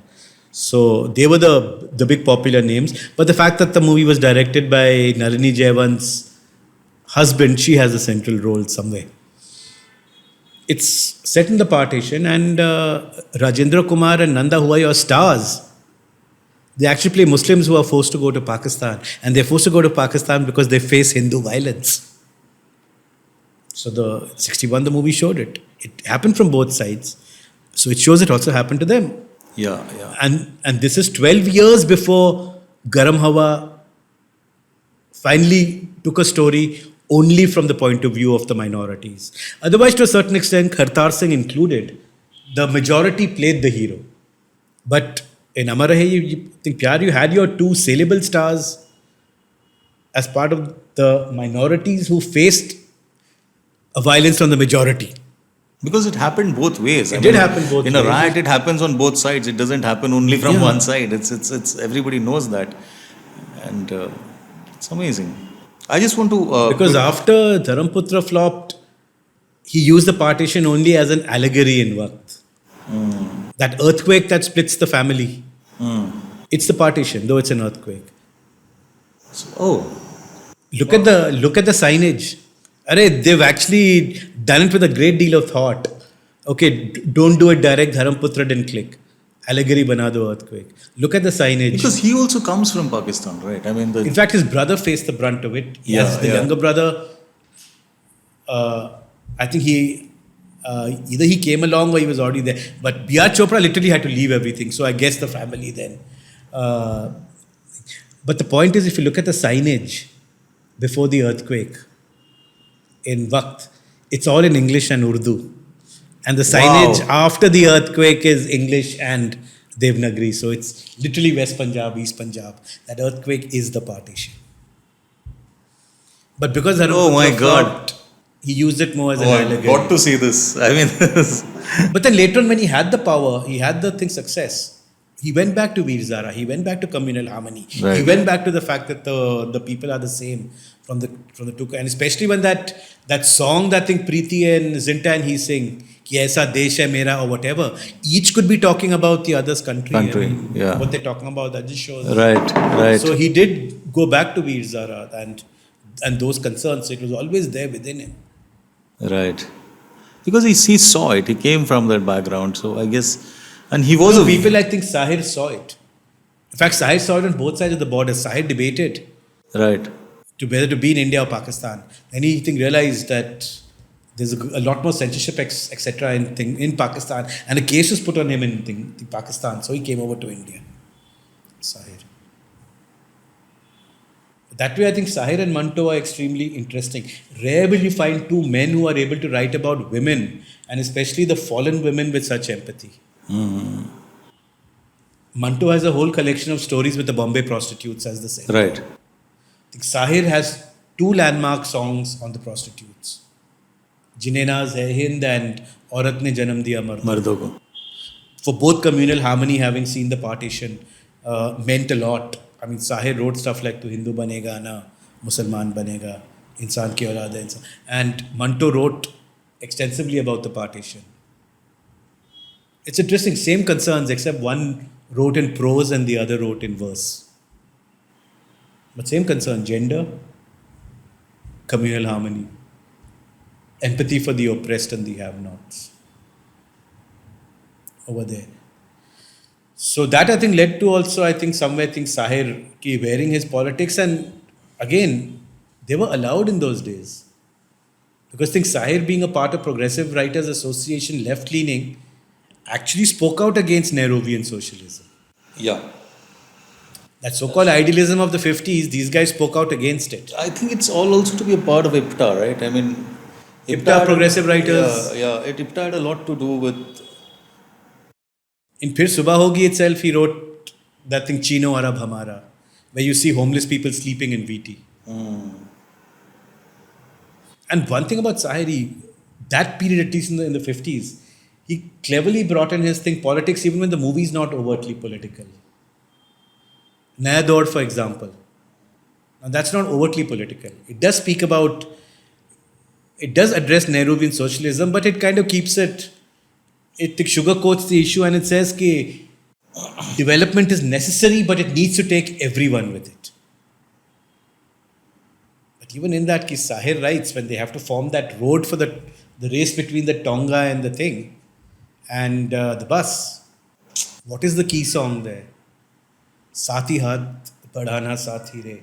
Again, it's a very leftist thing. Ek akela thak jayega. It's we have to do it collectively. So even there, he brings that in. Right. But of course, in Phir Subah Hogi and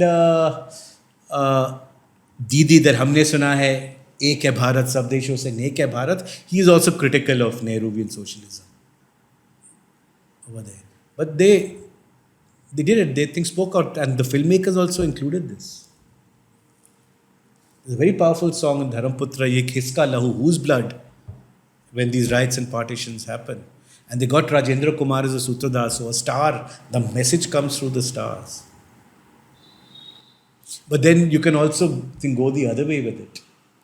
One thing that Pakistan's never been able to reconcile, one can understand why in the circumstances, but they don't have a legal leg to stand on. The way things happen is the Kashmir. You can understand why they feel let down that it was a Muslim majority area, but the way things happened after the 47-48 war and everything, legally and what Hari Singh did, they don't have a claim on it. Yeah. And yet you can understand why they feel let down on it. So Pakistan's addressed the issue of Kashmir in their movies and the fact that they really got a raw deal with it and it should have gone on them. It's one chip in their shoulders when you look at it. Because like I said, movies tell you about a people, they tell you about a thing. It's there. They remade a Hindi movie, Jagrati, a nationalistic movie, as Bedari, which also means awakening in Urdu. And it's practically a frame-to-frame copy of Jagrati, except that the nationalism is Pakistan nationalism. And Jagrati itself was based on a movie called Paribartan that Satyen Bose had first made in Bengali, which is not political. It is a coming of age of a spoiled brat who's sent to a boarding school and how a teacher who's freewheeling in to serve with love or a black boy jungle type. Right. Where an unorthodox teacher helps a boy it's a coming of age over there. Of course, there are events of real tragedy that play the catalyst. You have his friend who is the cripple and who dies and all that, etc. In all. Jagrati made it as part of the idealist 50s, this new nation, and India is finding its place on the world stage. Pakistan did it obviously with Pakistan nationalism. Not only is it a frame-to-frame copy, the songs use the same tune. Obviously, words are changed. So if we have De Di Hame Azadi Bina Khadna Bina Khal or Sabramati Ke Sant, that we obviously speak in favor of Gandhi, they have a song, again, school function, Yun Di Hame Azadi Karke Duniya Ko Hairan, Keh De Azam Tera Ehsan Hai. Okay. Oh. So, see, the perception, even among the most educated and thing will always be different. India will always feel that it lost a part of itself. Pakistan will always feel they got a homeland after much sacrifice. That one difference is always going to be there. But there's some very strong messaging in Bedari. For example, Jagrati uses the busts in that school of Gandhi, Nehru, Bose. And whenever they talk of the nation, of freedom struggle, they cut to these people. Bedari goes a step further by showing live footage of the Pakistan flag fluttering and live footage of Jinnah. They're really hammering in the message. And in De Di Hame Azadi, when Ratan Kumar sings that you gave us, I think, freedom from the Firangi. He tells ki Gandhi, you played this chal with a dushman who was the Firangi. I think Pakistan, when they come to that part ki you defeated the enemy at every stage with your final chal, meaning getting Pakistan. They cut to shots of Gandhi. Which so it's very clear who the villain is who didn't want Pakistan. There's a lot of messaging with A lot of hammering, actually. around all this, and then there's the last song where the teacher sings "Hum laaye hain tufan se kishti nikal kar, ab sambhalo mere bachcho ye desh." They replaced the kishti with kashti. They replaced ki desh with mulk, and the last stanza, here Abhi Bhattacharya tells them ki aim for the sky, leap high and plant India's flag in the sky to show that we have arrived. Right. Meaning, don't be complacent, show that we have arrived and take India even higher. Their stanza the guy tells them is ki the path ahead is full of thorns. Do not rest my children. Our flag has to fly over Kashmir. Okay. And that shot is on the biggest star of Pakistan's close up, saying ki our jhanda has to go. So it's very strong messaging. So I think Kashmir was always an issue with them right down the years, even if otherwise they were a moderate nation until Zia, or they were this one issue was always there. And why, in fact, 3 of the 4 wars between India and Pakistan have been over Kashmir. Over Kashmir. The 47-48 war, 65 war, and Kargil have been. Kargil. It's only the 71 war that China. were other issues. No, sorry, 71 was Bangla, the liberation of Bangladesh. Yeah. So yeah, otherwise Ki Bedari had a shot to shot and same tune. If we've got Aao Bachcho Tumhe Dikhaye Jhanki, they've got Aao Bachcho Sair Karaye, I think Tumhe Pakistan Ki. Same tune, it's there in the film. Same, he takes them around the country and Bedari, that's the... What does Bedari mean? I mean, awakening. Awakening. Okay. Oh, even the title is the same. Not only that, by then Ratan Kumar had migrated to Pakistan. Ratan Kumar was his screen name. He plays both the kids, the cripple and the other one in Bedari. He plays one of the kids here. The same guy who's singing De Di Hame Azadi Bina Khadna Bina Khal is singing You Di Hame Azadi E Qaede Azam. The same guy who's singing Vande Mataram in Aao Bachcho is singing, their refrain was Pakistan Zindabad. Same kid. Wow, It's bizarre. it's bizarre. Anyway, all this is a part of my book actually. Okay. I think I just came, I thought that I even sent you something. I think we discussed none of that. But this was so amazing. I just want to finish this on something else, which is one of your articles on Scroll, which is that how postcards, how song booklets were used to publicize films, earlier. So, if we could just have a little thing on that. See, songs became the selling point of movies right from the beginning, from the talkies. And they became what were called the repeat value factor of a movie. So, obviously, then when the producers find that it's kind of songs are selling, they also had to gear their publicity in a manner that plays up the songs. And already Babu Rao Painter had already started brochures for silent movies, some great artwork as posters of the movie, little booklets. So they kind of extended this with songs, which they would sell in the interval, where you would get, say, the film's poster on the cover, the full cast and crew inside, the synopsis of the movie where they would leave it at some tantalizing point, and then you would have the words of the songs. Then the inner cover at the back might be our next attraction, or behind could be our next attraction, etc. So they designed publicity specifically around the songs because songs became so popular. And now, of course, they don't do that. It's, in a way, what the CDs did in the 1990s. You could get that booklet in the CD with the words of the songs inside. But those artworks were far more creative. The artwork was beautiful, the posters, etc. And some of them had their own identity. Like Bombay Talkies, the back cover of their movies was always a picture of the Bombay Talkies studio and a list of all the movies that Bombay Talkies has produced till then. So their booklet, the back cover was always there. For other people, like I said, it might be our next attraction. Right. But it also shows how disorganized Indian cinema was even then. Because if this movie flopped many a time, the forthcoming attraction never came. Because they never had the money to make the Next film. next one. Amazing. So, Karan, this was an eye opener. A lot of things were eye openers for me, and it was amazing to talk to you. And I would love to do that episode which I sent you an SMS on, actually, but not now. Maybe later. Which one? I'll tell you. Something which is completely different from what we actually talked. But thank you so much for this conversation. It was really amazing. I had such a great time. Thank you very much, Karan. Thanks. I hope you enjoyed this episode. I drop a new episode every Friday night at around 10 pm. I will also end this and every episode by recommending a film or a web series. But before that, here is a small message on how you can help to keep this podcast alive and growing. This episode is free and we intend to keep it that way. But it does take a lot of time, money and effort to produce the show. We research, write, record and edit before we finally present it to you.